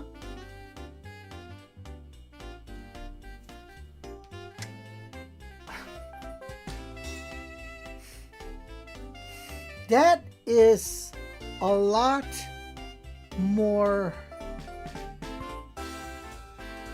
character and effort in that objection than in the DS game. Did they get someone else to voice that objection, or am I hearing this wrong? Because it sounds like it's brand new. That recording is brand new. So is it the same person? Because her objection back then was like, objection. But now it's there, objection! Huh. Okay. What's the heck is up with you, pal? Mr. Bat, I advise you to place Detective Gumshoe under arrest. What?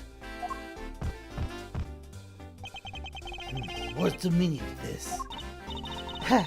Looks like you're not man enough to discipline your own subordinate. Don't you dare. That detective claims he was there, standing in front of the door the entire time. But I have on good authority that it was all a giant lie. Huh? Miss Yu, I ask that you please explain that last statement. I'll let His Honor explain himself. Oh, I saw it with my own eyes, I tell you. During the recess, there was a period of time when there was no one in the hall. What? See, Mr. Bad? So I ask you, why would a detective who was supposedly doing his job the whole time want to fabricate such a lie? Gumshoe, did you kill Faraday? No! Of course not, sir! It would appear that the one who set this whole crime scene up is that detective, which basically rendered his testimony a complete lie and wholly invalid. It looks like your perfect logic has come tumbling down, Miles. I want to drop in your hang time, but I didn't hear a single people struggling. Does that statement really a lie? Detective Gumshoe, you're now suspect in the murder of 2 men. Now spit out the truth or so help me.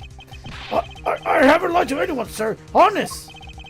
I really was there. I was in the hallway the whole time. Hold it! Detective Bod, I ask you to please do not act without my permission. After all, I am the one that is heading up this investigation. Am I not? Don't talk like you know what's going on, boy. All I want is for this investigation to run perfectly. Perfection is the only wish of the disciple of Ankarma, after all. Therefore, before you take Detective Gumshoe into custody, I'd like to set the record straight on something. What's that? What should I ask Detective Gumshoe about?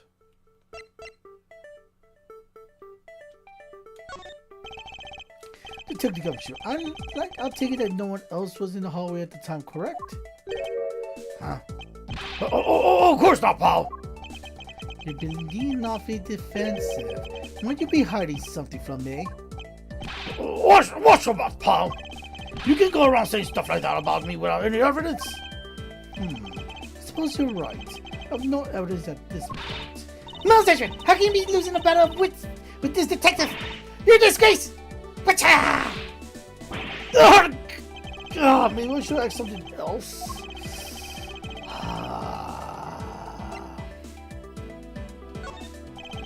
Detective Gumshoe, why were you missing from the hallway when we first spent our time? Look, pal, like I said, I was there the whole time, okay? But there is a technical... No, Sedgwick! Why are you wasting our time without completing your discretion? The only logical reason to why he was absent is that he was busy committing a crime. Anyone who says otherwise is a fool! At least let me ask some question and I could probably get to Sanwa Highway. Jeez! I suppose the only thing I'd like to clarify is that Detective Gumshoe's motive for committing this crime. Motive, huh? Gumshoe, you got a grudge against Faraday or anything? No, sir! Not me! Not a single bad thing against Mr. Faraday, sir! Is that a fact? Is that a fact? Objection!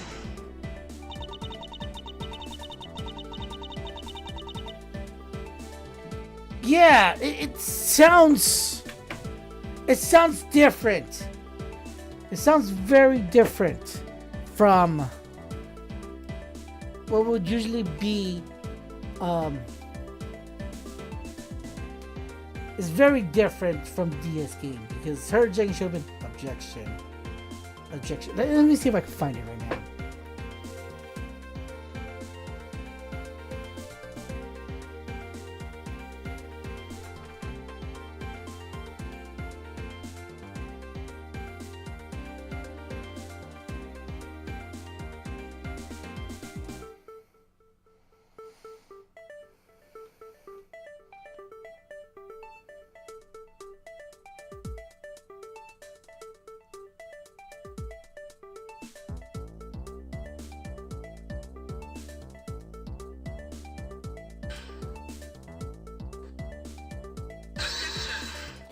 Yeah, here it goes. That's her objection. Objection. But hers is more, it sounds more character, like she actually put in effort. Objection! Yes, it's kind of like Apollo Justice where, instead of going with the Game Boy Advance, Phoenix Wright, they were using Sam Riegel's objections and hold it. And take that.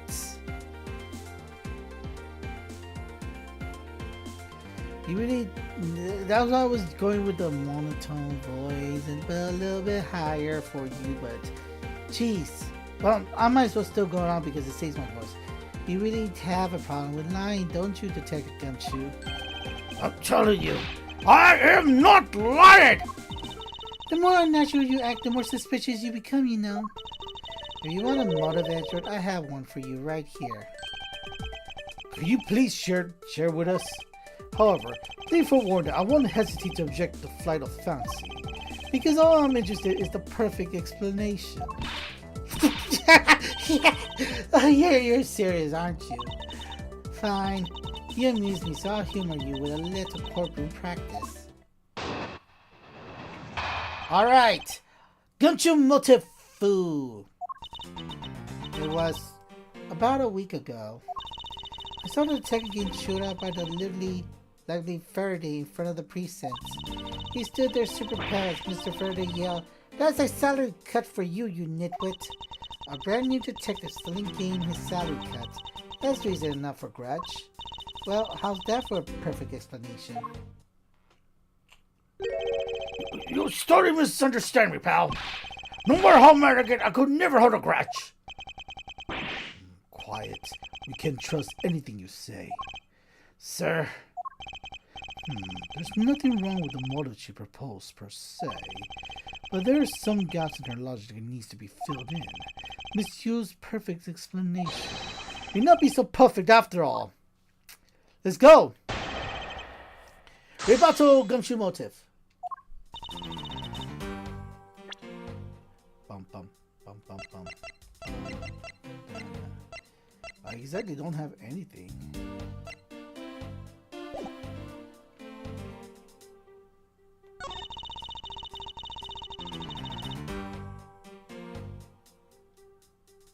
hold it. Bum bum bum bum bum bum bum bum. Mr. Faraday was upset. Yeah, you know what else? Mr. Faraday isn't exactly known for getting angry often. But there he was, Daddy beat red in the face. And an offending detective just stood there, pale as a ghost, like he was about to die. Just like the face he's making now, right? I'm completely innocent. I'm completely innocent, I tell you. Poor man.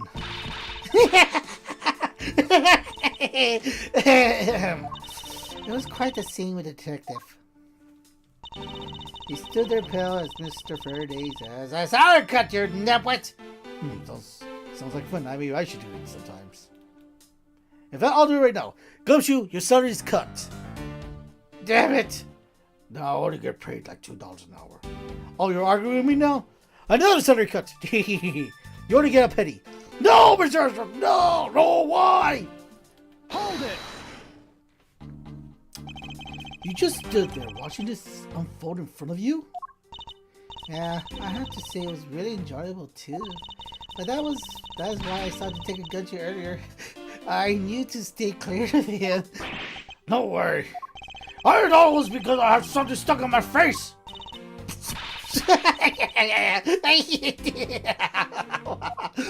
Huh? What do I got stuck on my face? Let's start with your eyes, nose, mouth. Oh, it just ridiculous. Huh? Oh man, messing with your head is so much fun. Just too much fun.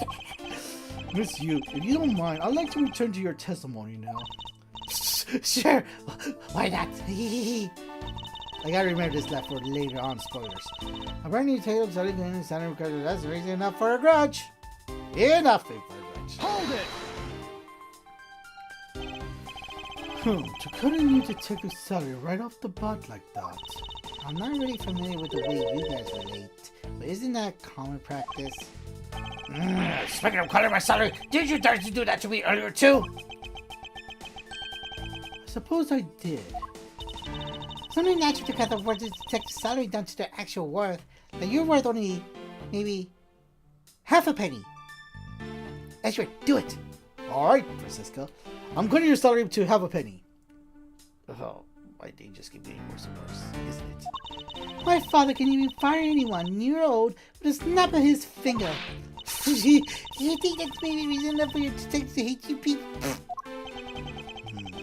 Well, I guess they really shouldn't cut people's pay. Take this bod. Don't tell me Mr. Von Karma cut your salary earlier. Is that why you're making me wear? I'm cutting your salary pay. Now go let Edgeworth do whatever he wants, alright? Or else I'm cutting your pay again. To just $50. Damn. That's stupid. Stupid reason. Hold it! You call your explanation perfect? Is it not to your liking? Unfortunately for you, it's just not up to my standards. Oh, is there something you want me to clarify in that case? What should I do? Should I raise an objection? Alright, you clear this one up for me.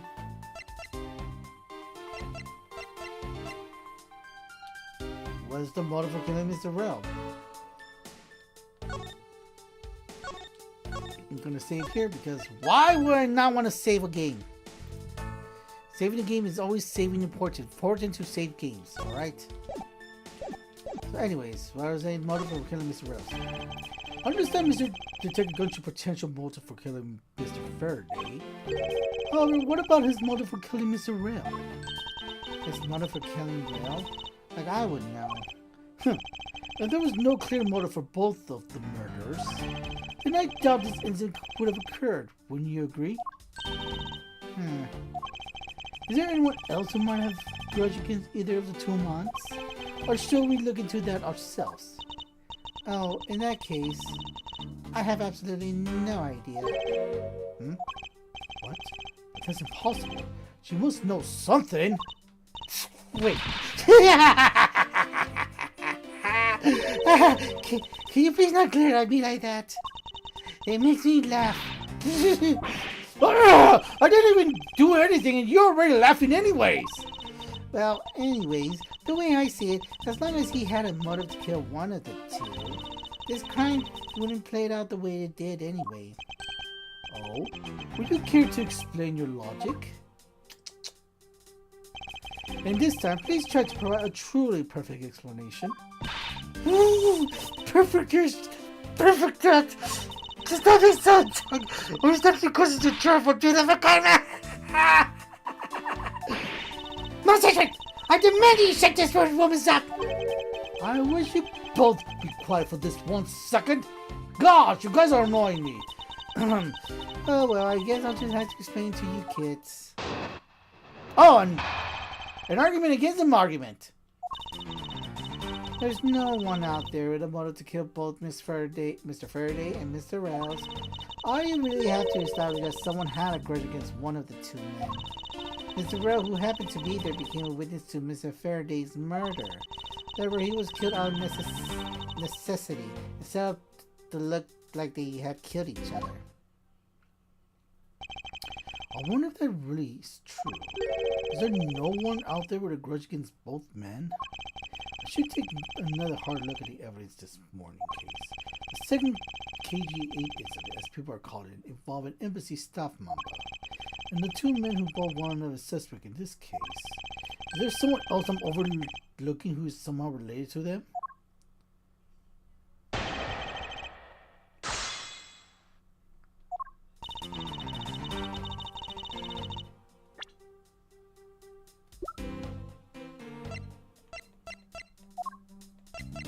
Yeah, he's here.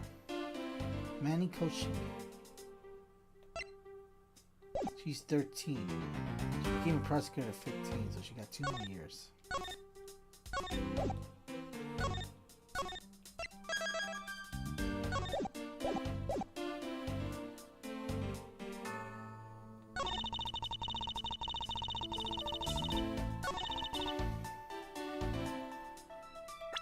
Can I really just present this?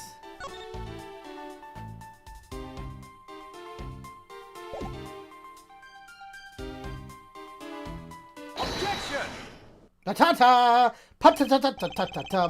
Mr. Yu, I believe there is someone you overlooked in making your statement. Or rather, is it because you'd rather not bring this person up? What do you mean? We were looking for someone with a reason to kill both Mr. Faraday and Mr. Wells. What's the message I got? Is it just a Discord message? It's a Discord message. Got it. It's a Discord message. I can think of at least one person that fit the bill. He was the suspect of the original KG-8 incident, and a member of the Codopian embassy staff. Mr. Manny Koshin.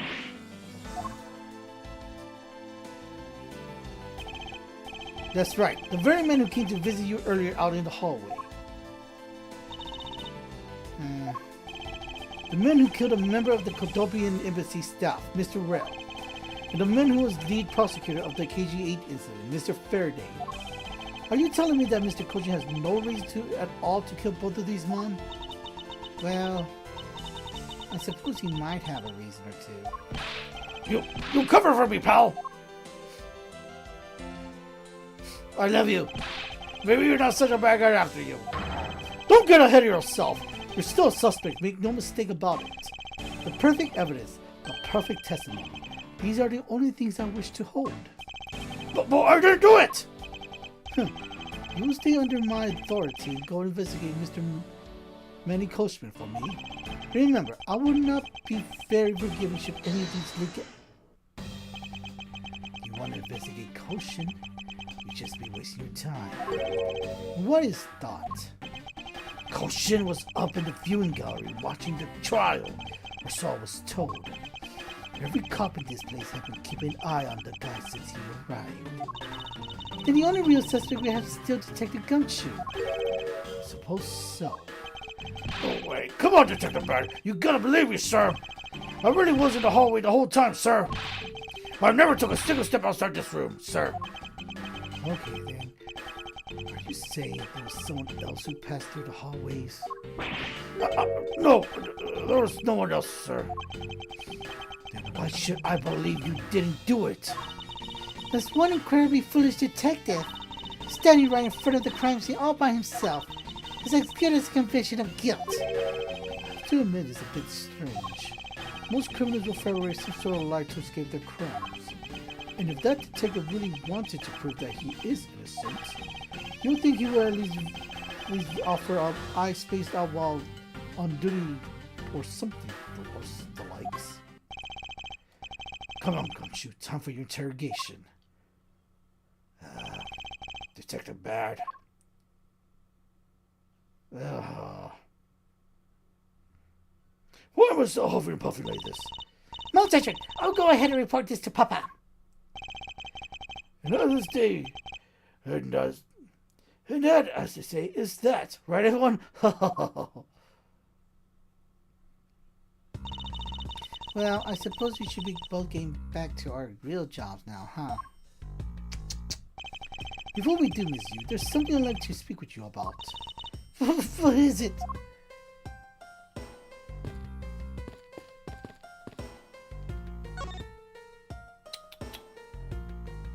There's no time for me. The television has been left on to preserve the crime scene, boss. We'll stay on until the police are finished with the investigation. Do you think of nothing saving electricity? Bothersome. Pleasant breeze is blowing through this window. Only I could exchange it with the sifting atmosphere of the crime scene. I think I'll just talk to you. So, what do you want to ask me about? The current case of the murder could be an embassy staff member. I heard that people have been calling it the second KG-8 incident. Only among you law enforcement's type. And what about it? I'd like for you to tell me everything you know about the original KG-8 incident. I'm afraid I can't help you. I don't know anything beyond what is reported in the papers. No, I believe you know much more, since you are directly tied to the KG-8 incident. I appreciate if you don't stop with a false accusation. Baseless outbursts are useless both inside and outside the courtroom, don't you know? I do, but also know that I do have a leg to stand on here.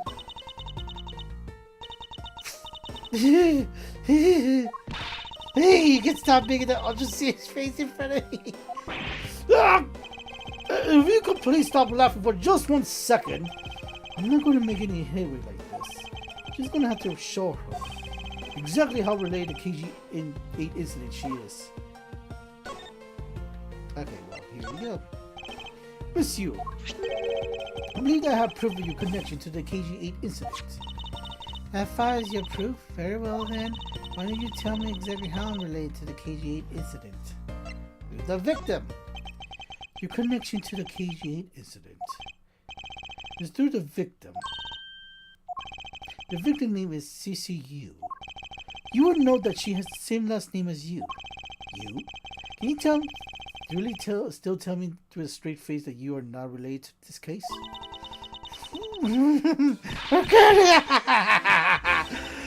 Sorry, but we're not related. What?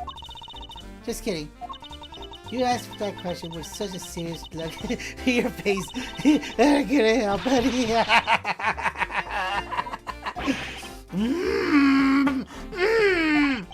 Unless you, I'd ask you please tell me the truth.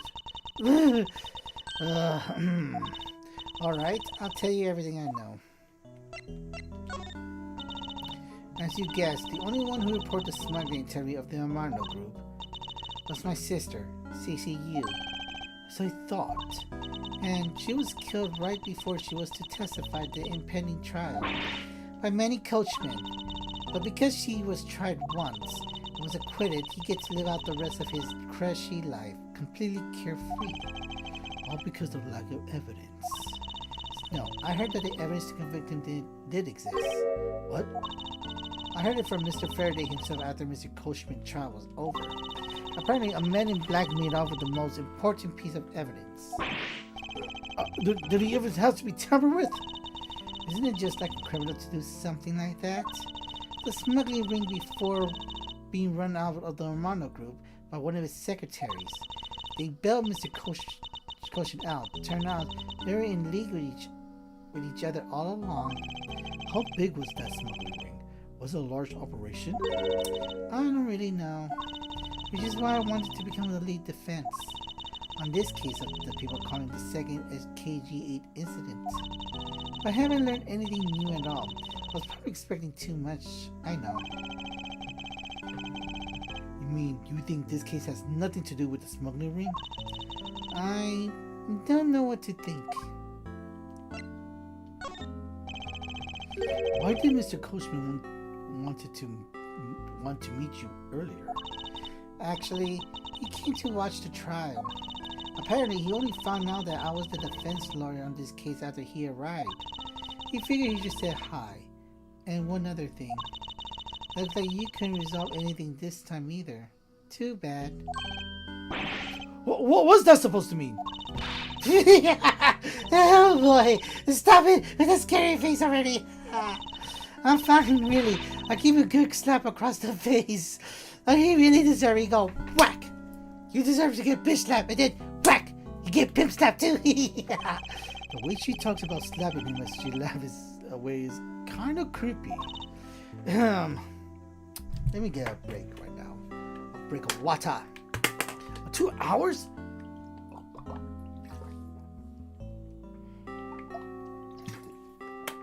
I've been at this for 2 hours?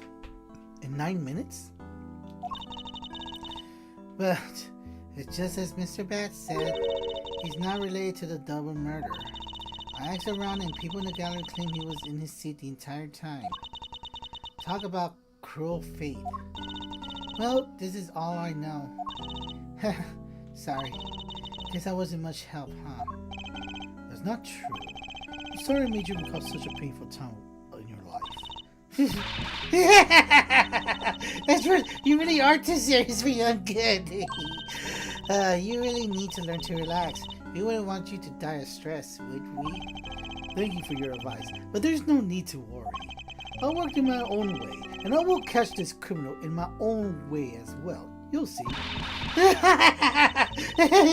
at you with your game face on, ready to go. I'm making no such face. Did you know laughter is the best medicine, Edgeworth?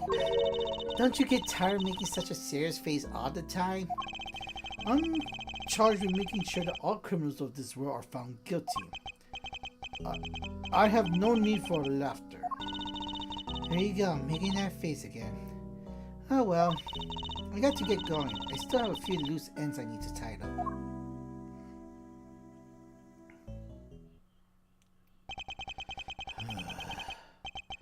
The KG8 incident in this murder investigation.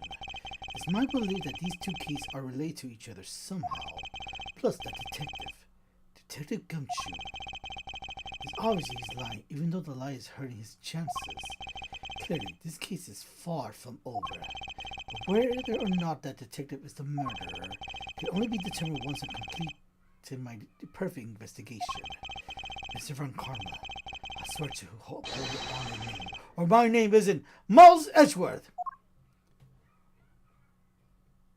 To tell you the truth, Mr. Arden. To tell you the truth, Miss Edgeworth.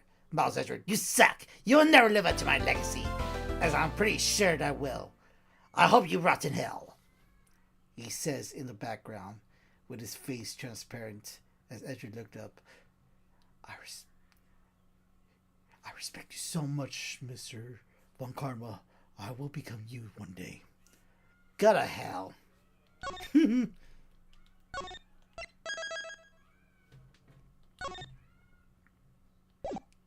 I think I'll end it here.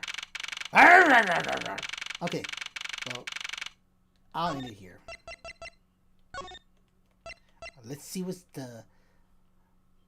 No, I don't want to shave. Back to the title. Ooh, pretty. Okay.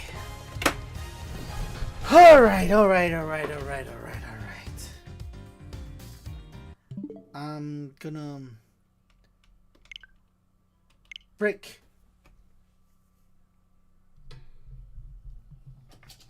Because my voice is gonna kill me if I continue on.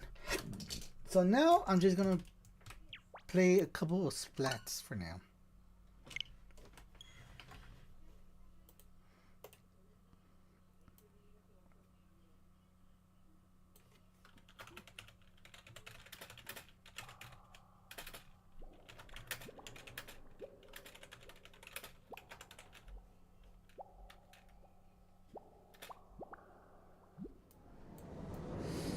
Alright, now that I'm dual streaming, I need to update freaking YouTube too, right?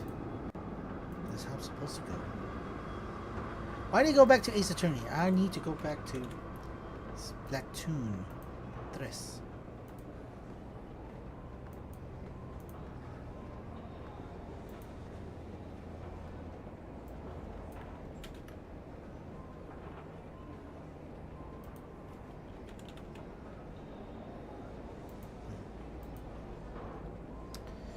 Okay, I can take a rest for a bit.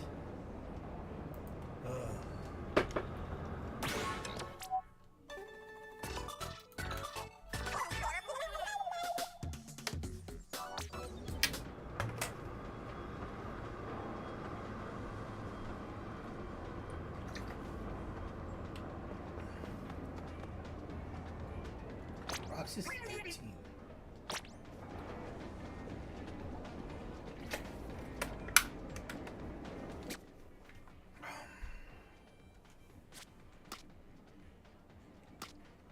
Still right there, huh?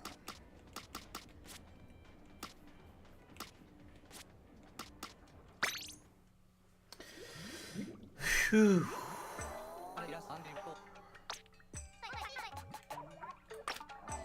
Ooh, big hat. Big hat.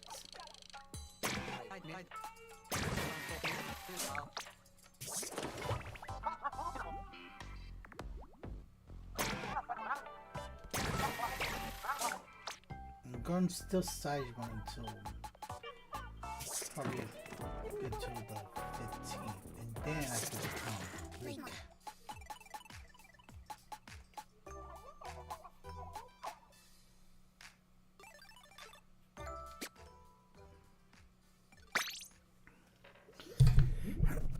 Let's see, what should I do right now? Rainmaker. Oh well, I'm not a big fan of Rainmaker. I might as well continue on with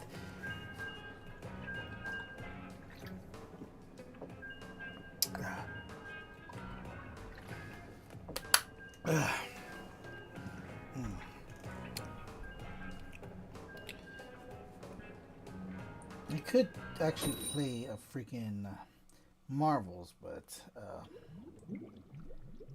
I mean,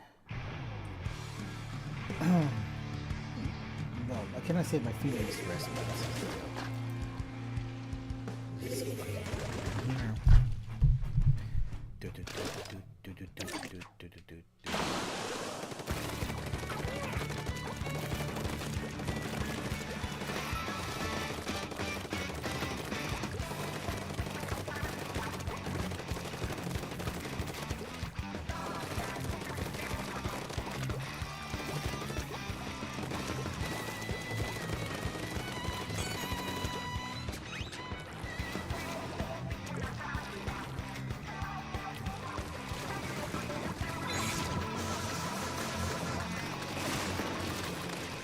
okay.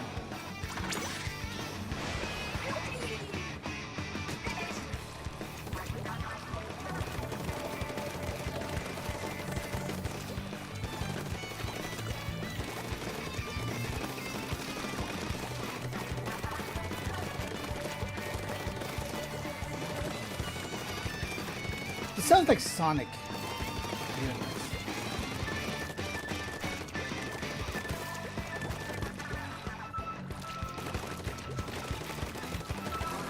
This game.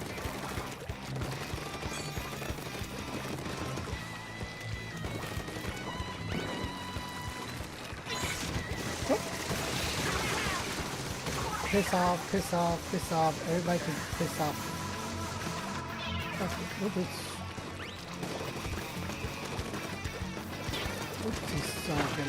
Oh, Jesus!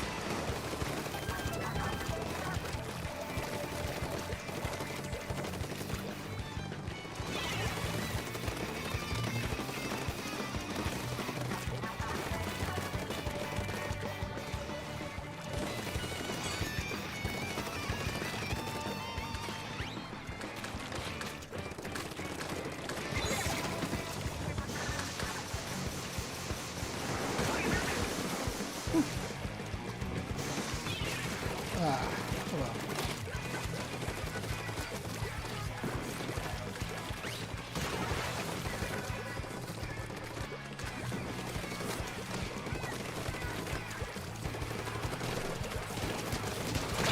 Ah! No. Bam.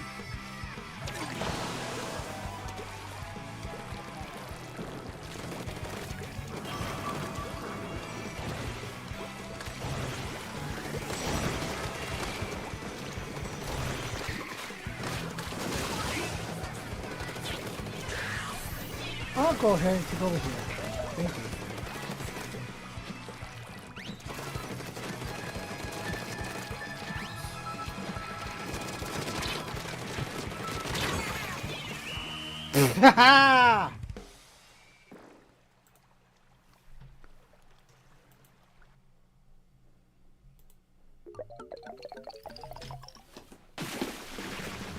Wow. Whoa. They really tried to make a comeback. Oh no, Saejima, you got the wrong emote. It's supposed to be scary, angry. Because you're a Yakuza.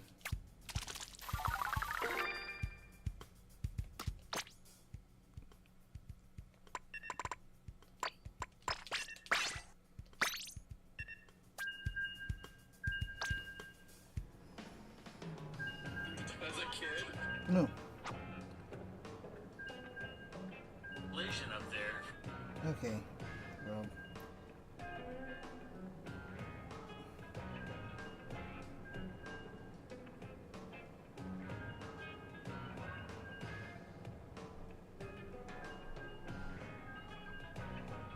You're not playing the new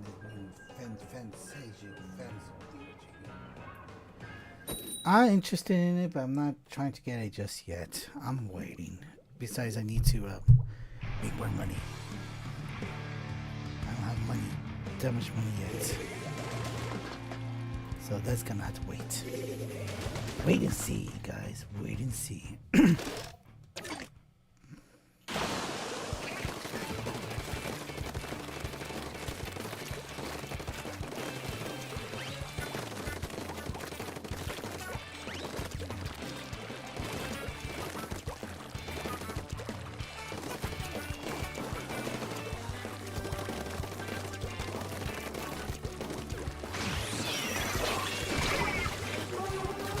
Okay, you can go to hell, Beyonce.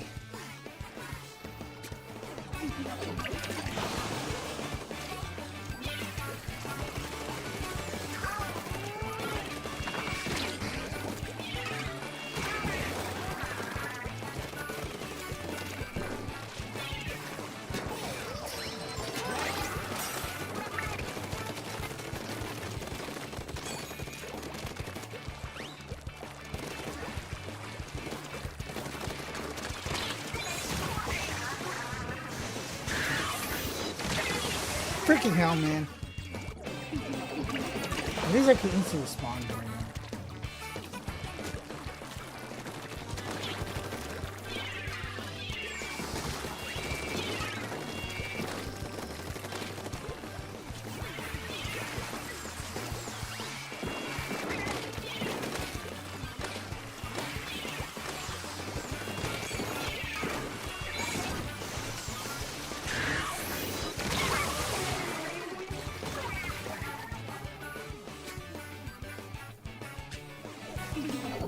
Okay, you guys can handle over there. I'm only handling this side.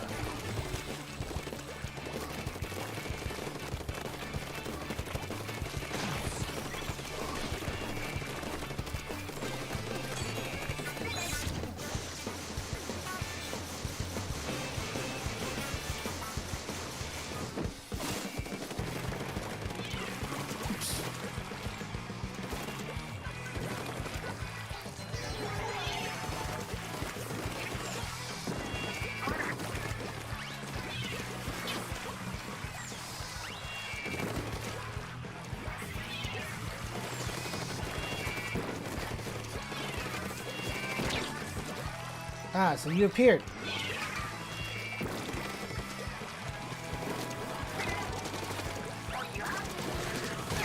Gotcha! Gotcha, gotcha, gotcha, gotcha. Gotcha, gotcha. Wiped out! That's good. Good, good, good, good, good, good, good, good. Good night! Okay.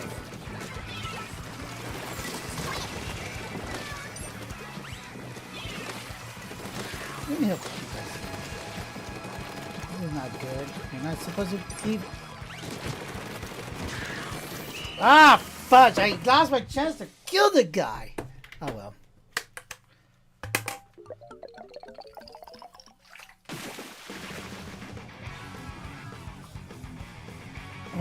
Yes. Good job, Saijima.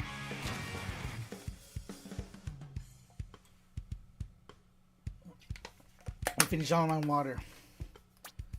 This is all I could do. Like, I killed 3 times? I guess I did. 1, twice, and then 3 times. When the people, when they realized, oh shoot, he's trying to come from the other side.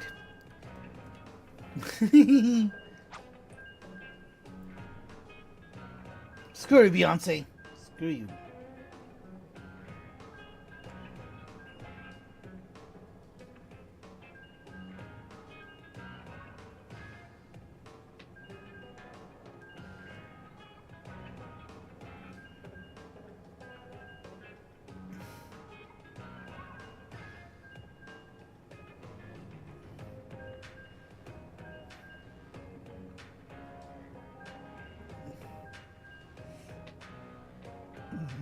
I'm sure it's gonna protect you from the Cybermen.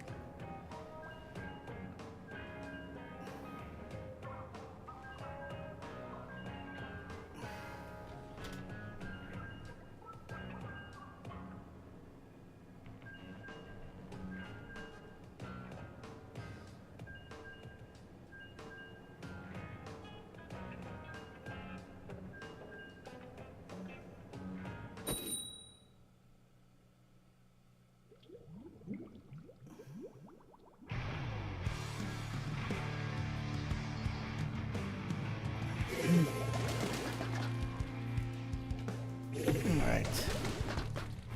It's no Beyonce's still in the other team. Gotta kill her.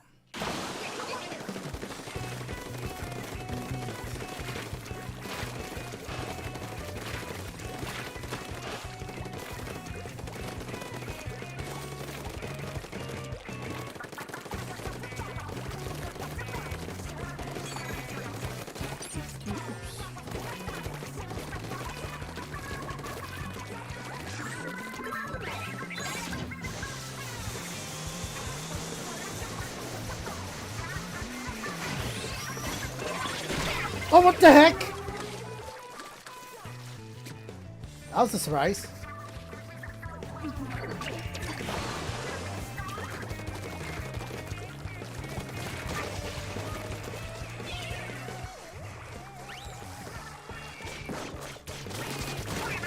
Piss off.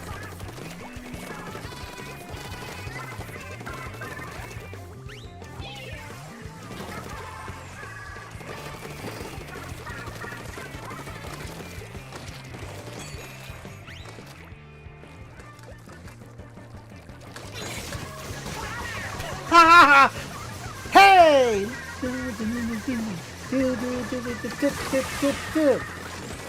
Oh shoot! Missile time! Ah!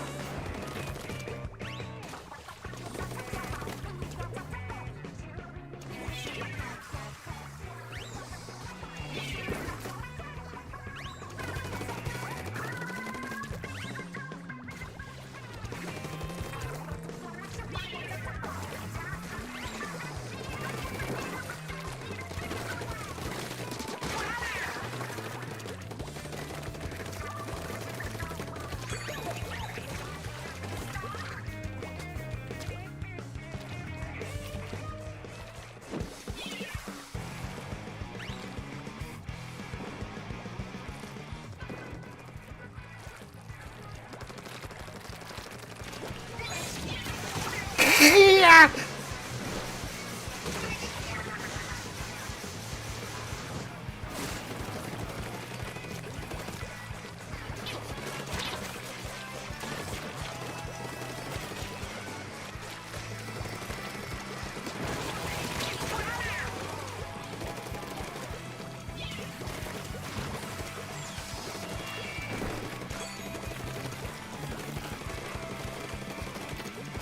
Hello, how you doing? Wait, are they gonna come in here? I'm gonna come in here. Alright, bye-bye! Goodbye, goodbye. You guys deserve nothing but death. Ooh. You guys didn't even try to kill me! Why don't you want to kill me? Huh? You guys are making me sad. What's up, Matrix? How you doing?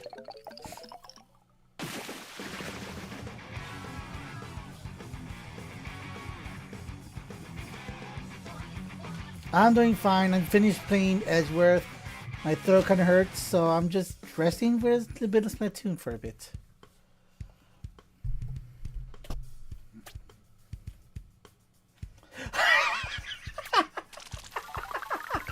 Oh, this is great. This is great. I don't get myself killed once. Did I get myself killed once? When did I got killed? I thought it was... Oh, no, I think I remember. Okay. But still.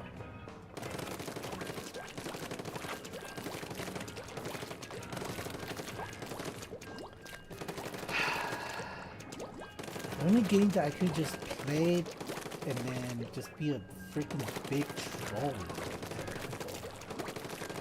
That's why this game's so great.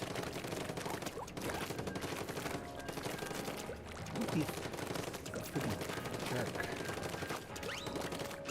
Oh, Beyonce's gone. Good.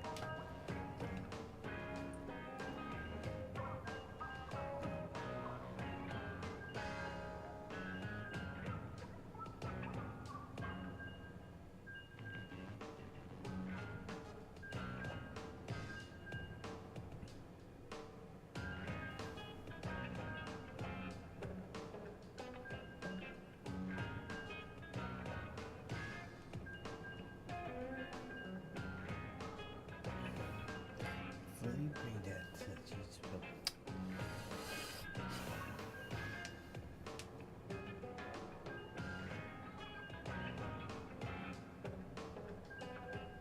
That's what I want to see in Splatoon 4.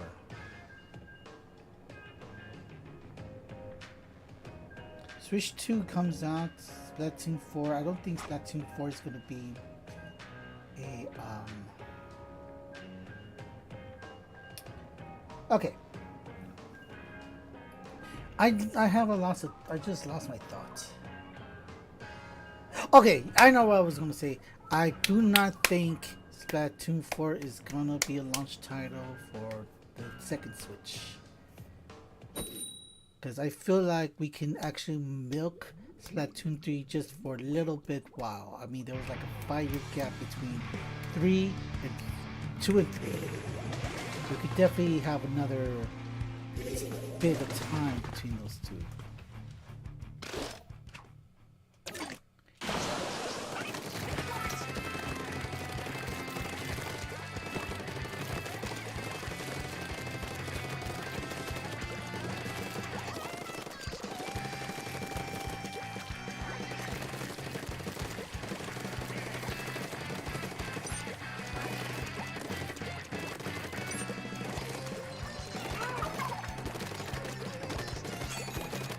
Alright. Shoot. I'm getting my hurt. I'll take that. Oh. Oh, I do not accept you. Oh well.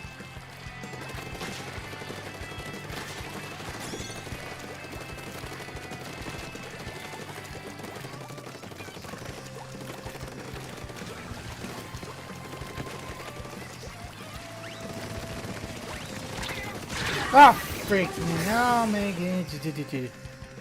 Huh? Hi. What the heck? That means I could actually get dumb chat in both YouTube and Twitch at the same room? Okay, that's very, very interesting. I didn't know that does that. Last time when I go stream, I had to get YouTube and Twitch separately for chat room. Thank you for testing out the water for me. Never knew. Okay, okay. Wanna play a game? Let's play a game with me. Okay, fine. One day this hammer will go and hit you, alright?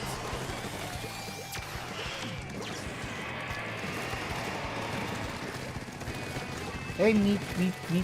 Oh. Piss off! You deserve that!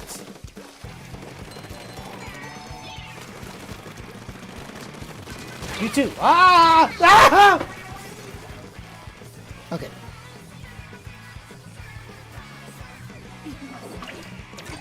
Hello, Minty. How you doing?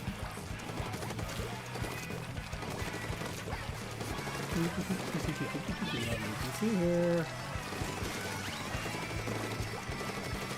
How do you guys not move? Oh, shoot. Okay, thank you. Let me get right here. Here. Oh, nice. Like that. Perfect.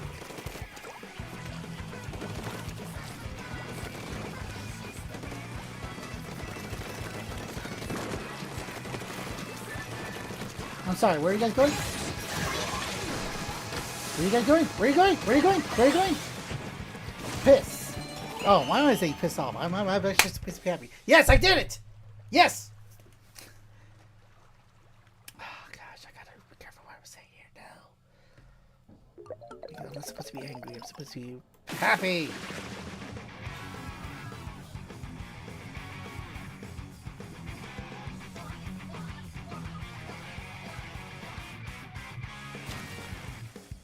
That's actually a very good costume.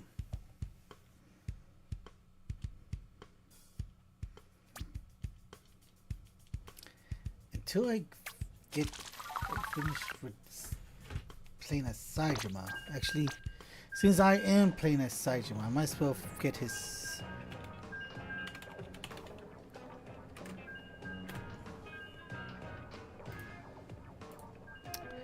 Let's save as. Let's put this in the desktop here. Cool.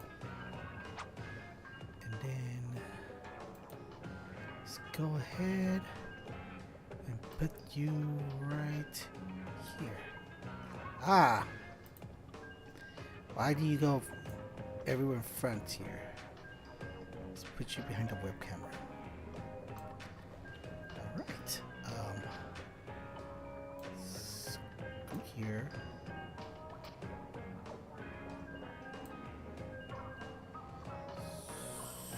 Scoot here.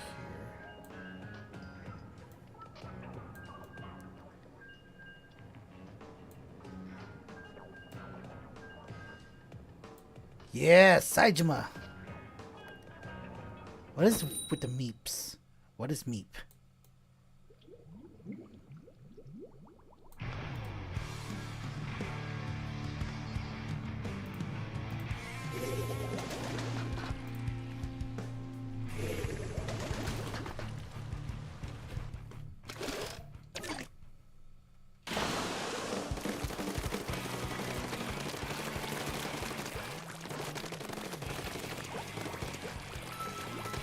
You guys go on ahead, now I'll take care of the base.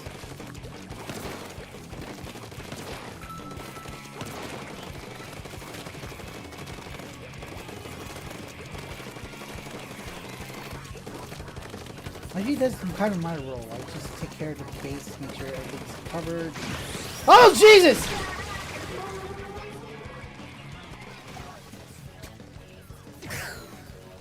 Wow. What a jerk.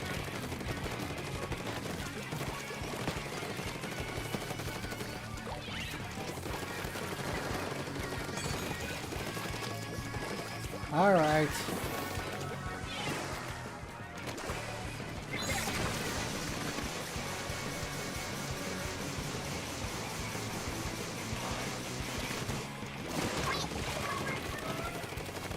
You deserve that. And more. I don't care you're not the guy who was trying to kill me off.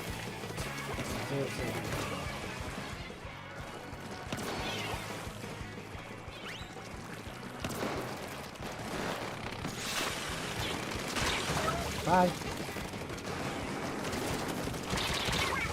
Well, bye to me too.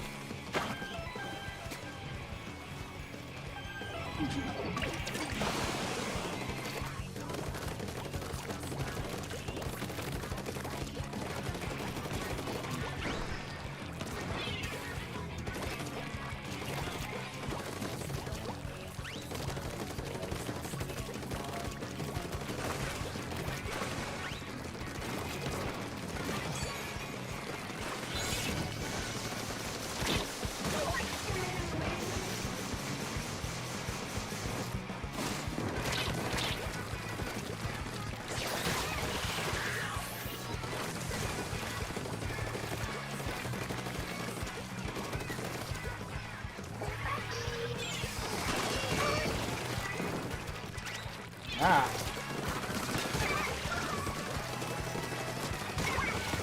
Man, you guys gotta leave me alone already. Jeez.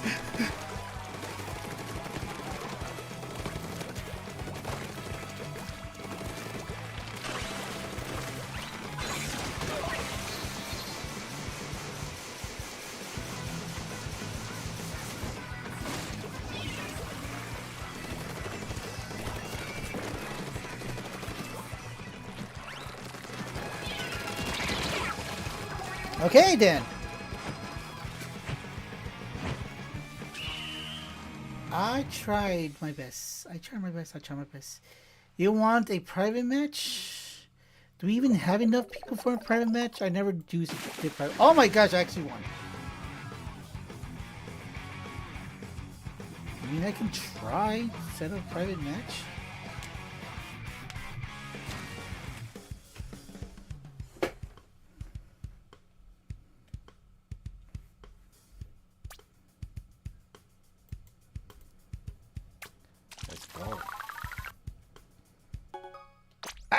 Map change.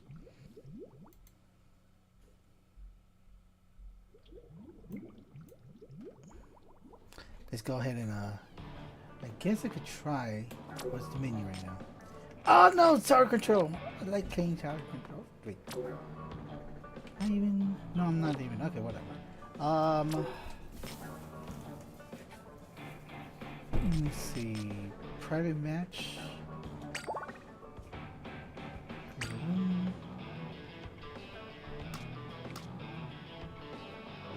What's my pool?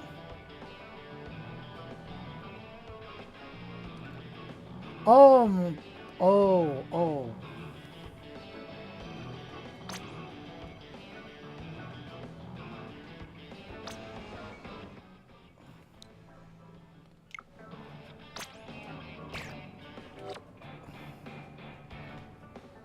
Let's put it right here right now, shall we?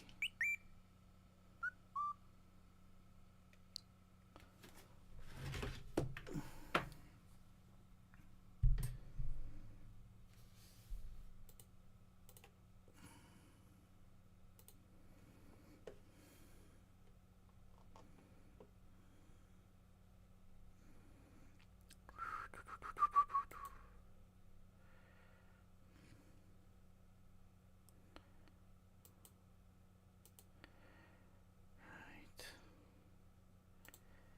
Text. FC.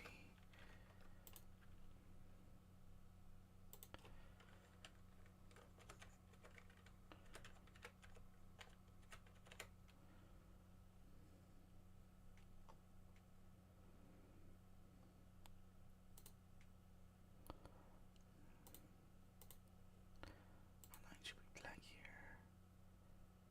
Okay.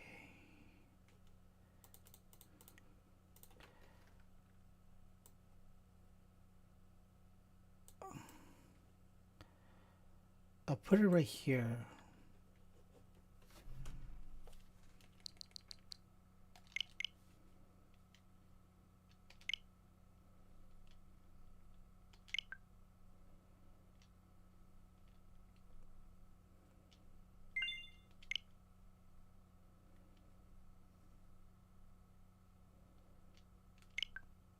A lot of people that want to play against me in Splatoon. Might as well. Except all of this.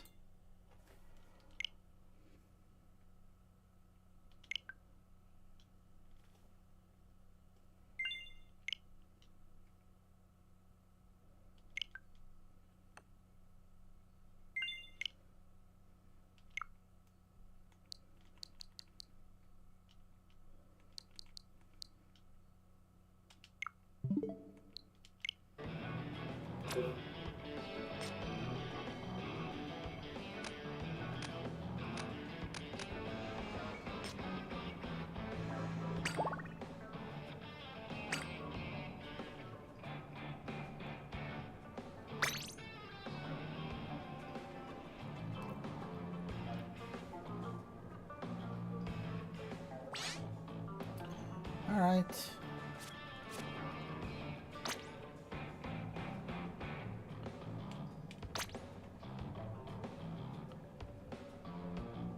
Do you have a challenge for me? Alright.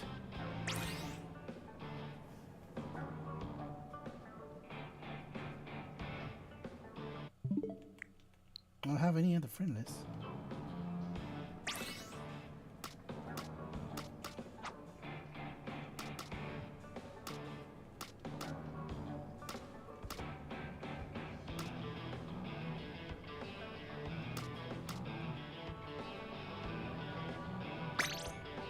No, I don't want to find life. That's not what I wanted to.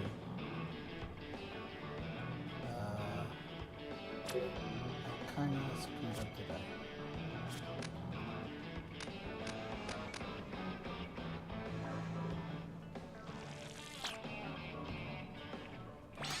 Alright, cool. 2 roofies.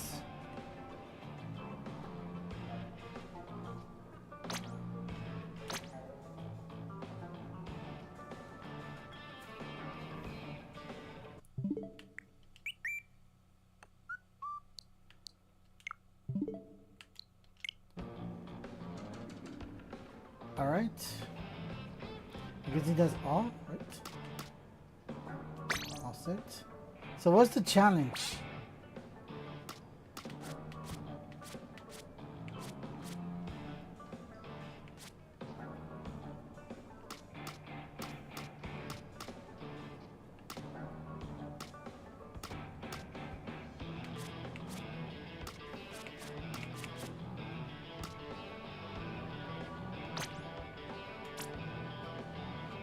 Start recon and put, okay.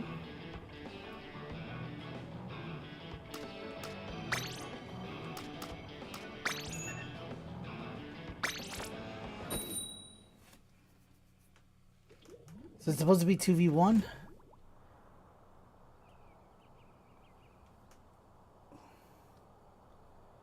Guess the real Wolfie.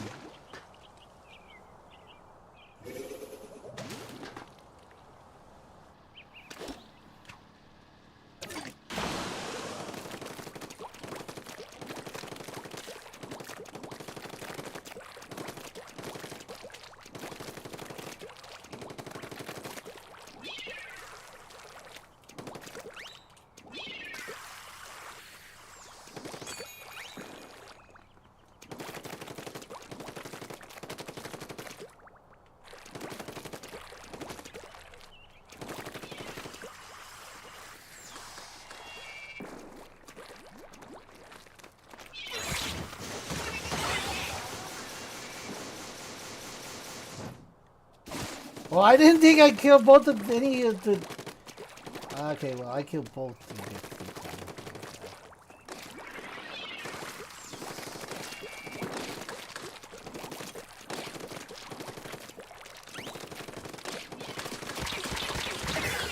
Ha!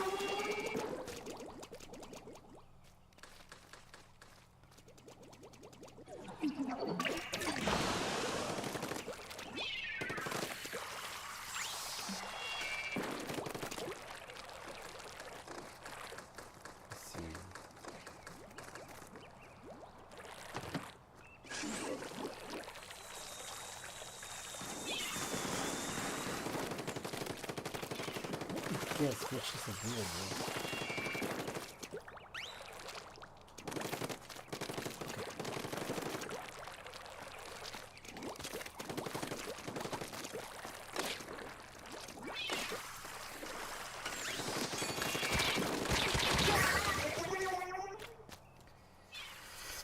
Okay. I'm assuming the one that is not attacking me is the real wolf. Am I right or am I wrong?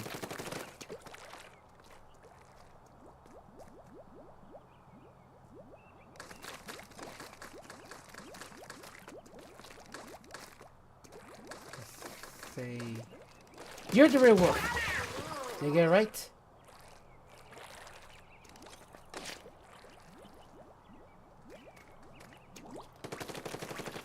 No, what I meant is the one that is not trying to kill me. Is the real wolf. Ah, no, I'm wrong.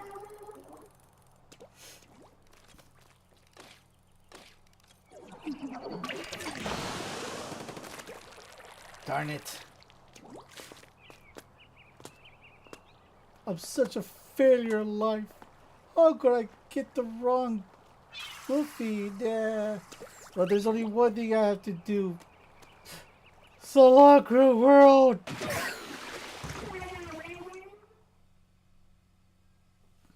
Run for the water? Oh! Well, okay, join me! Alright then. Oh, shoot.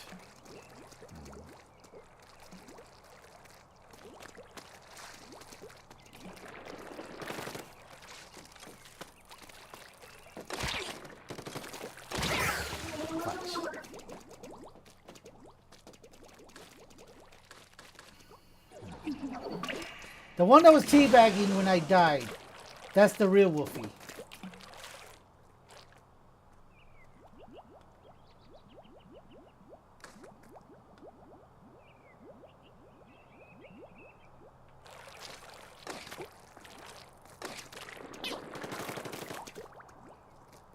Yeah, I correct. Yay.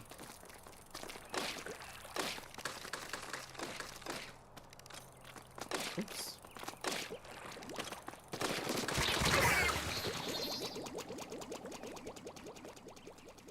All right. I got mixed up. Let's see here.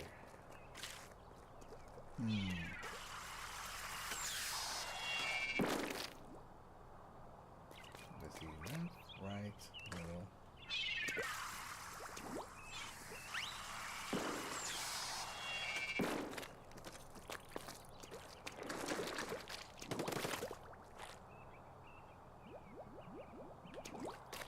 You're the wolf! Am I right?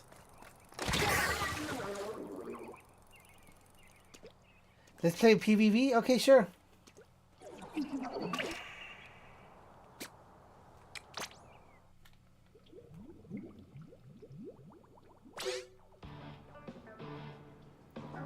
Alright.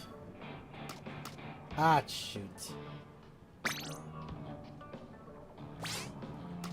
Alright, so let's see. Let's go with this for now.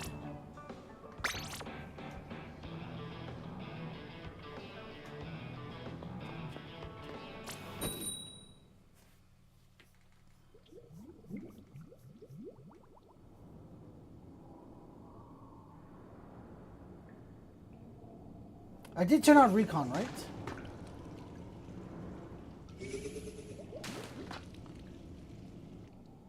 I don't think I turned on recon. Let me go ahead and let me turn that off. That's really weird. Okay, no recon mode.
Gotcha.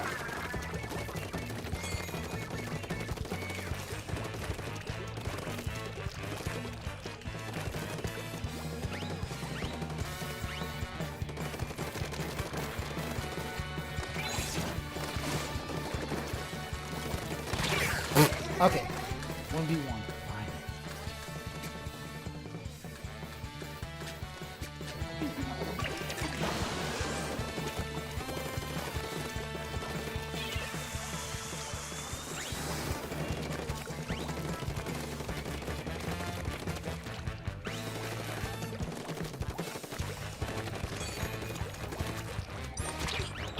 Ah.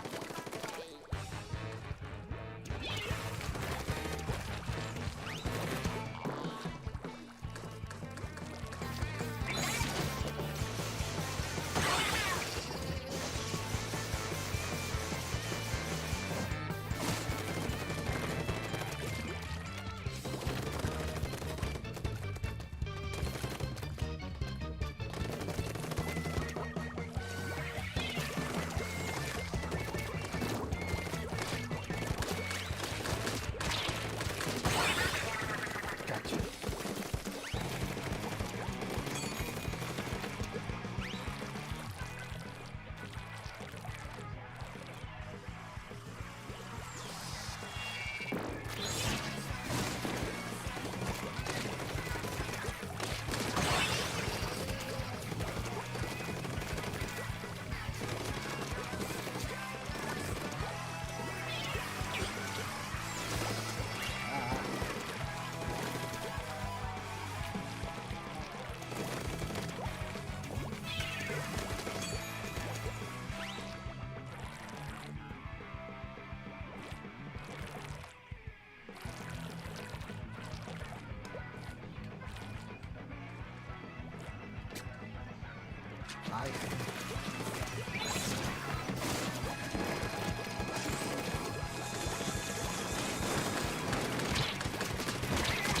Ah!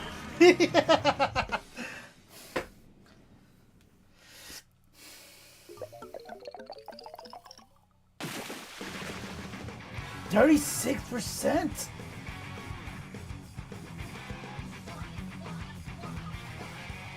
Ah, it feels so empty now. 300 person people.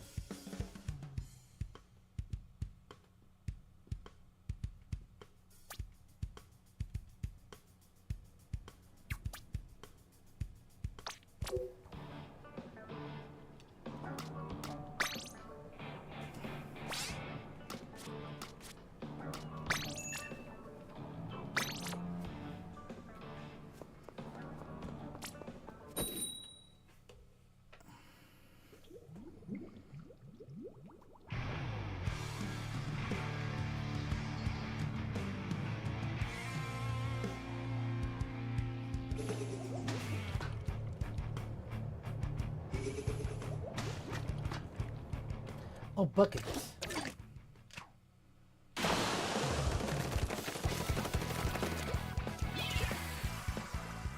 Oh, it's the real wolf. Okay. I'm assuming I'm gonna get my bucket.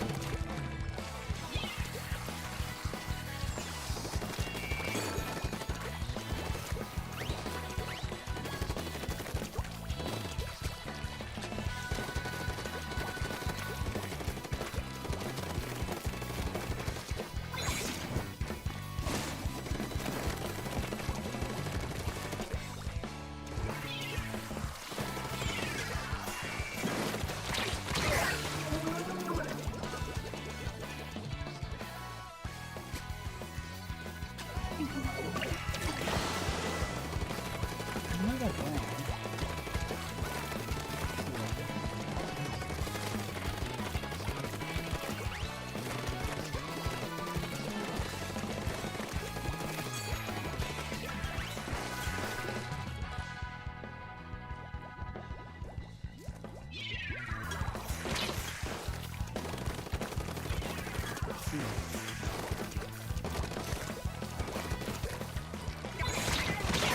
Ah!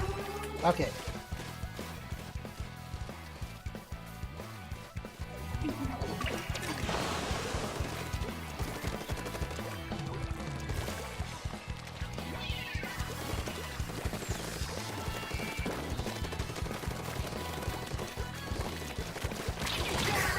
Wow.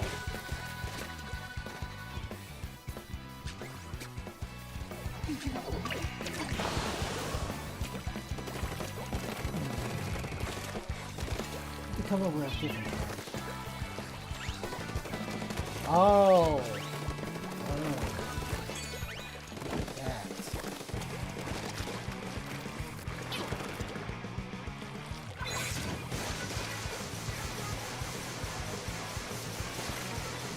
Fun. Okay, that was not fun.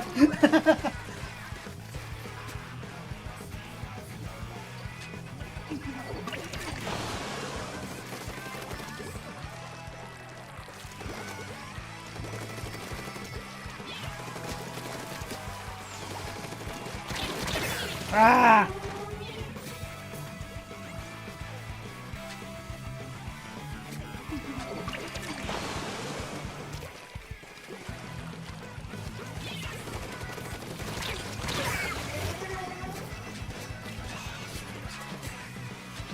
Super strong. Oh my god.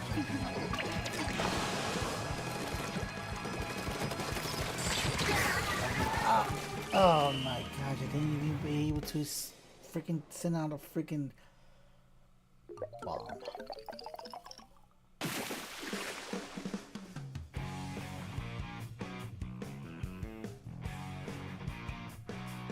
Right.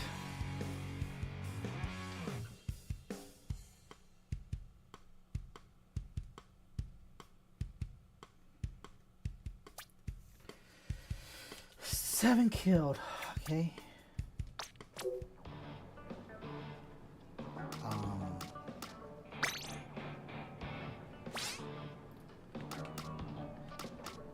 Hold on, give me a moment.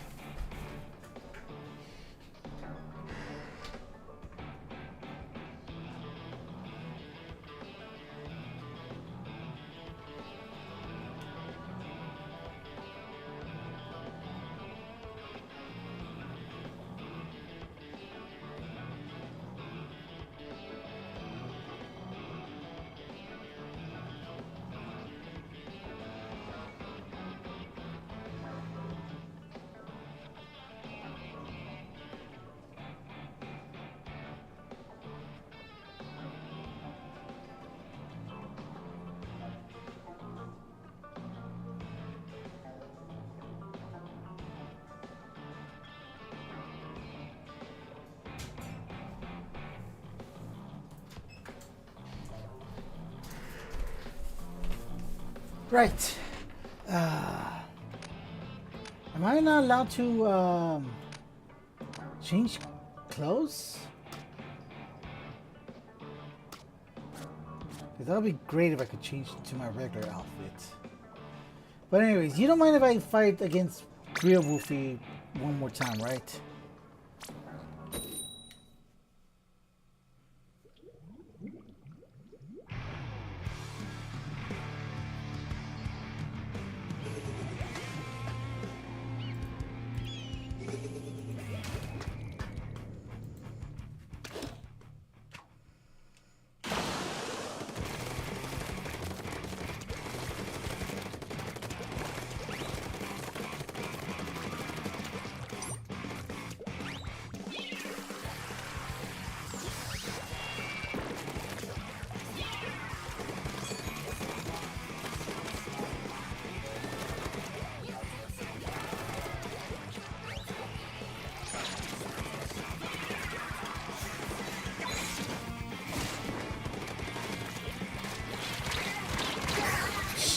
Okay.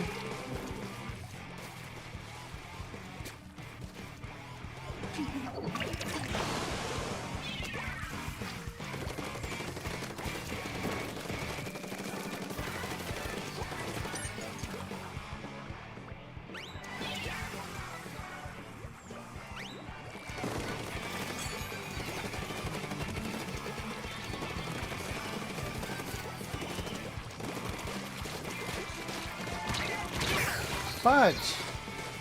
They're not meant to pop out right there. Okay, whatever. Whatever.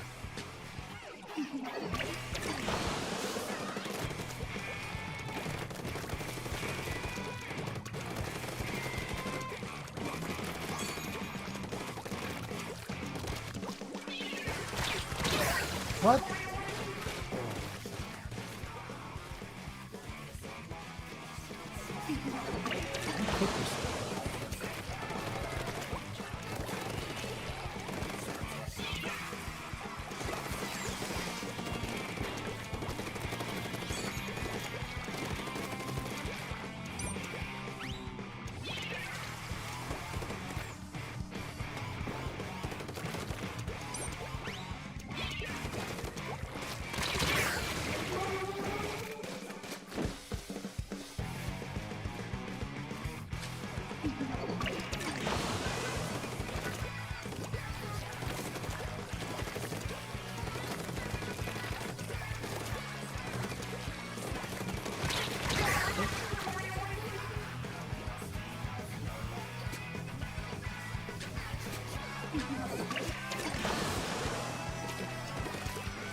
Ah!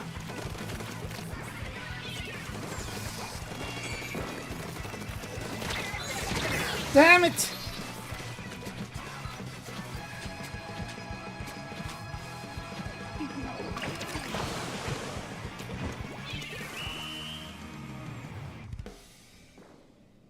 Oh, like this is gonna cover everything at all. I still took the loss.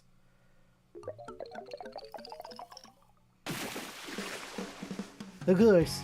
Look at this.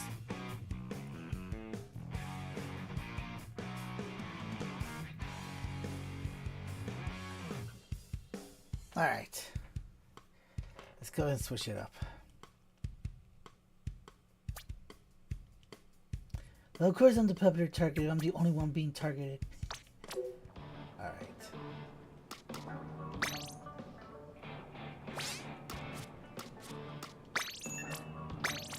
Let's go for it.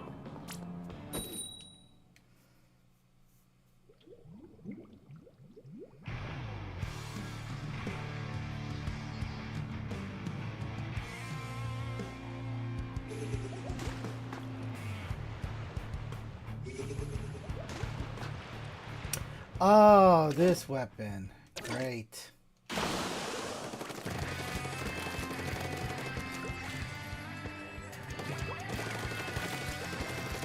Wait, is that subscribers from the YouTube side or from the Twitch side?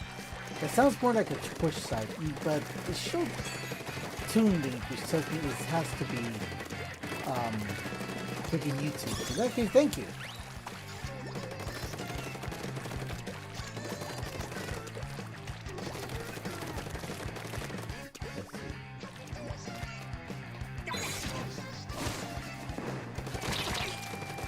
Bye.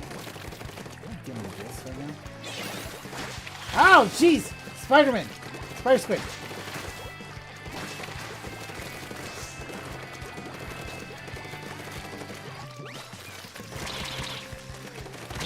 Ah!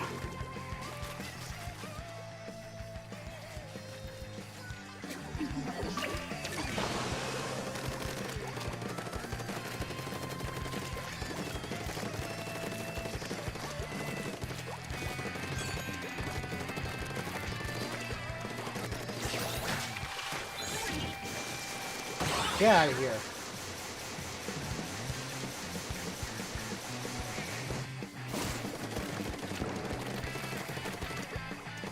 Of course, my hide and go seek technique will not work if you guys are looking at my stream, so. Ah! Ta-da!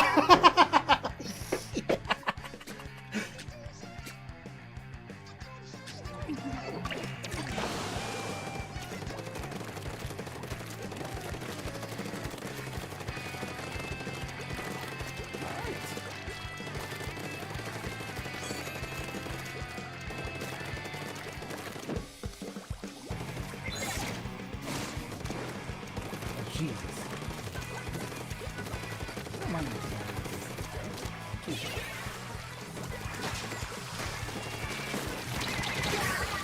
Okay, fine.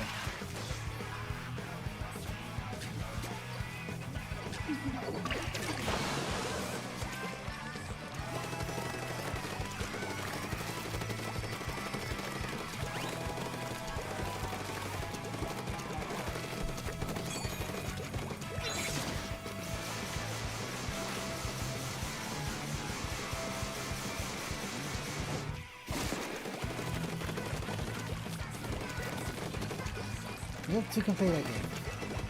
But you are busy.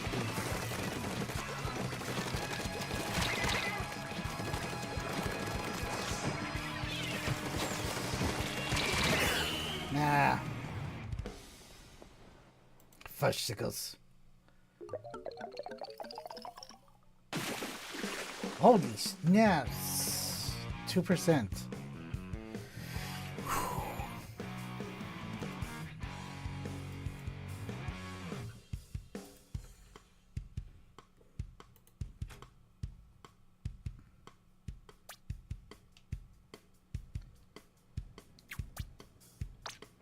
So I'll give Real Roofy a 2-match. Let's also give Fake Roofy another 2-match.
Goodbye.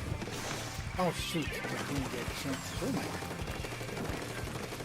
Oh well. Oh dude, I should use this opportunity to get all these.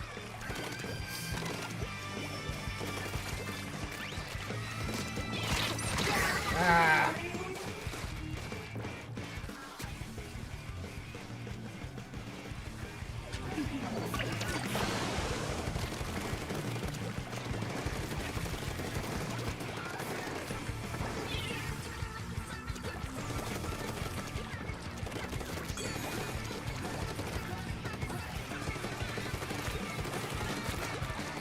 Tally ho!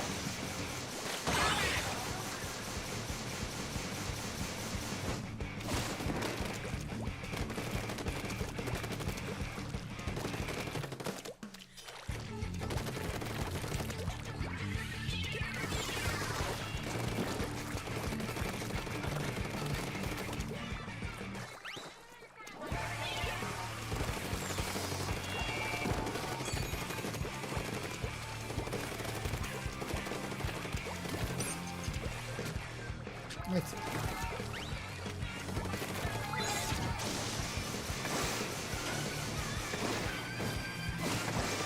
Oh, Jesus!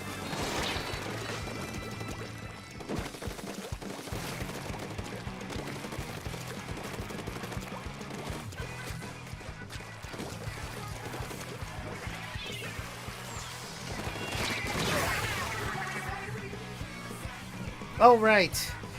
I forgot. I'm Saiji was facing in front of the camera. You cannot see me doing stupid silly kid celebrational stuff. Oh gosh.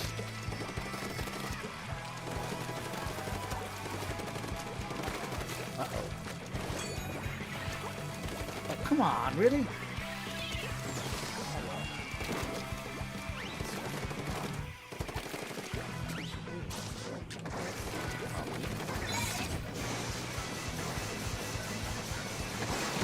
Ah!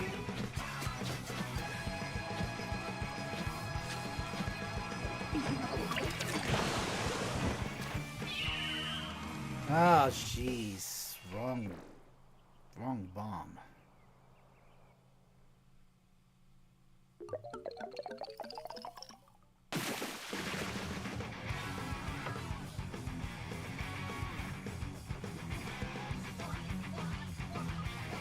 Alright, let's get real woofy.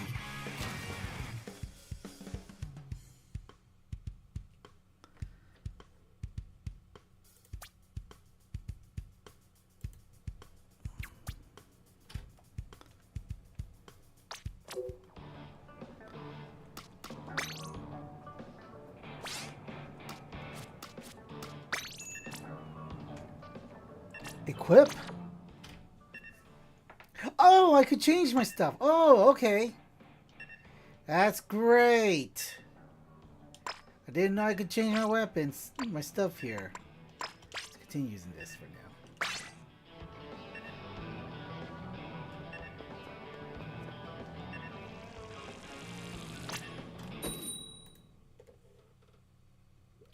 I'm not sure.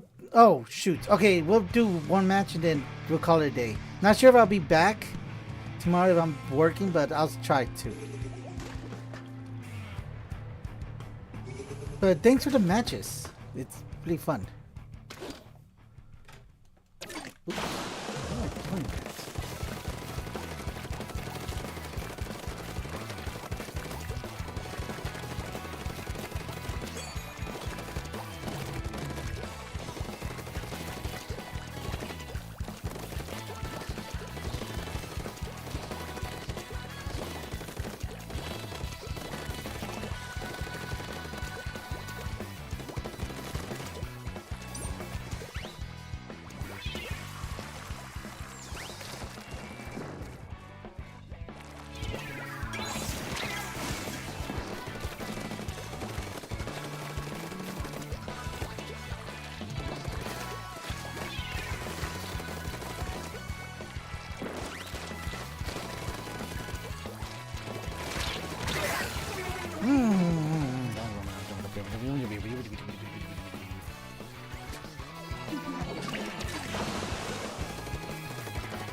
Ah, I really screwed up on trying to turn around that fast.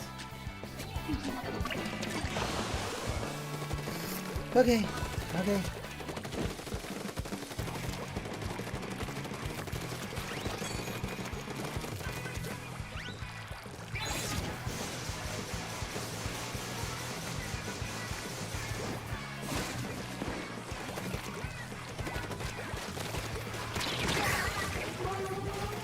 That weapon's too strong for its own good. That weapon's too strong for its own good.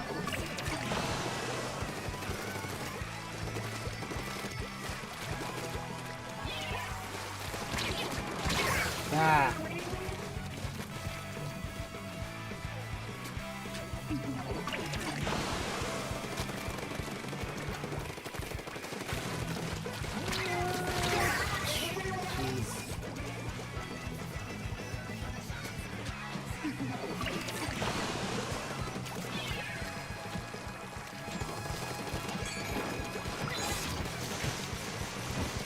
Gosh!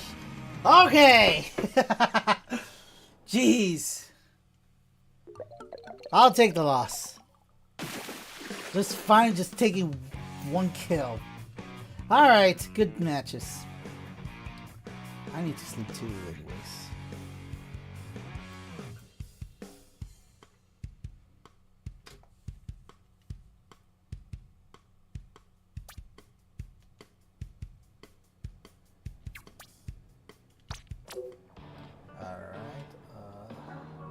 Close room. Alright, cool. Thank you very much. I think you guys subscribed to me, so thank you for the subscription.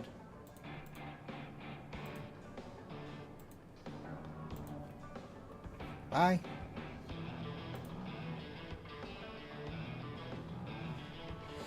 Oh boy. Okay.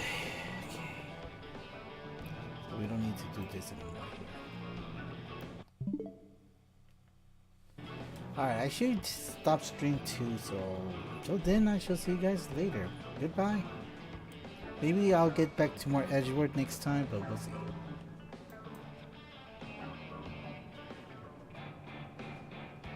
I don't think that stopped YouTube, so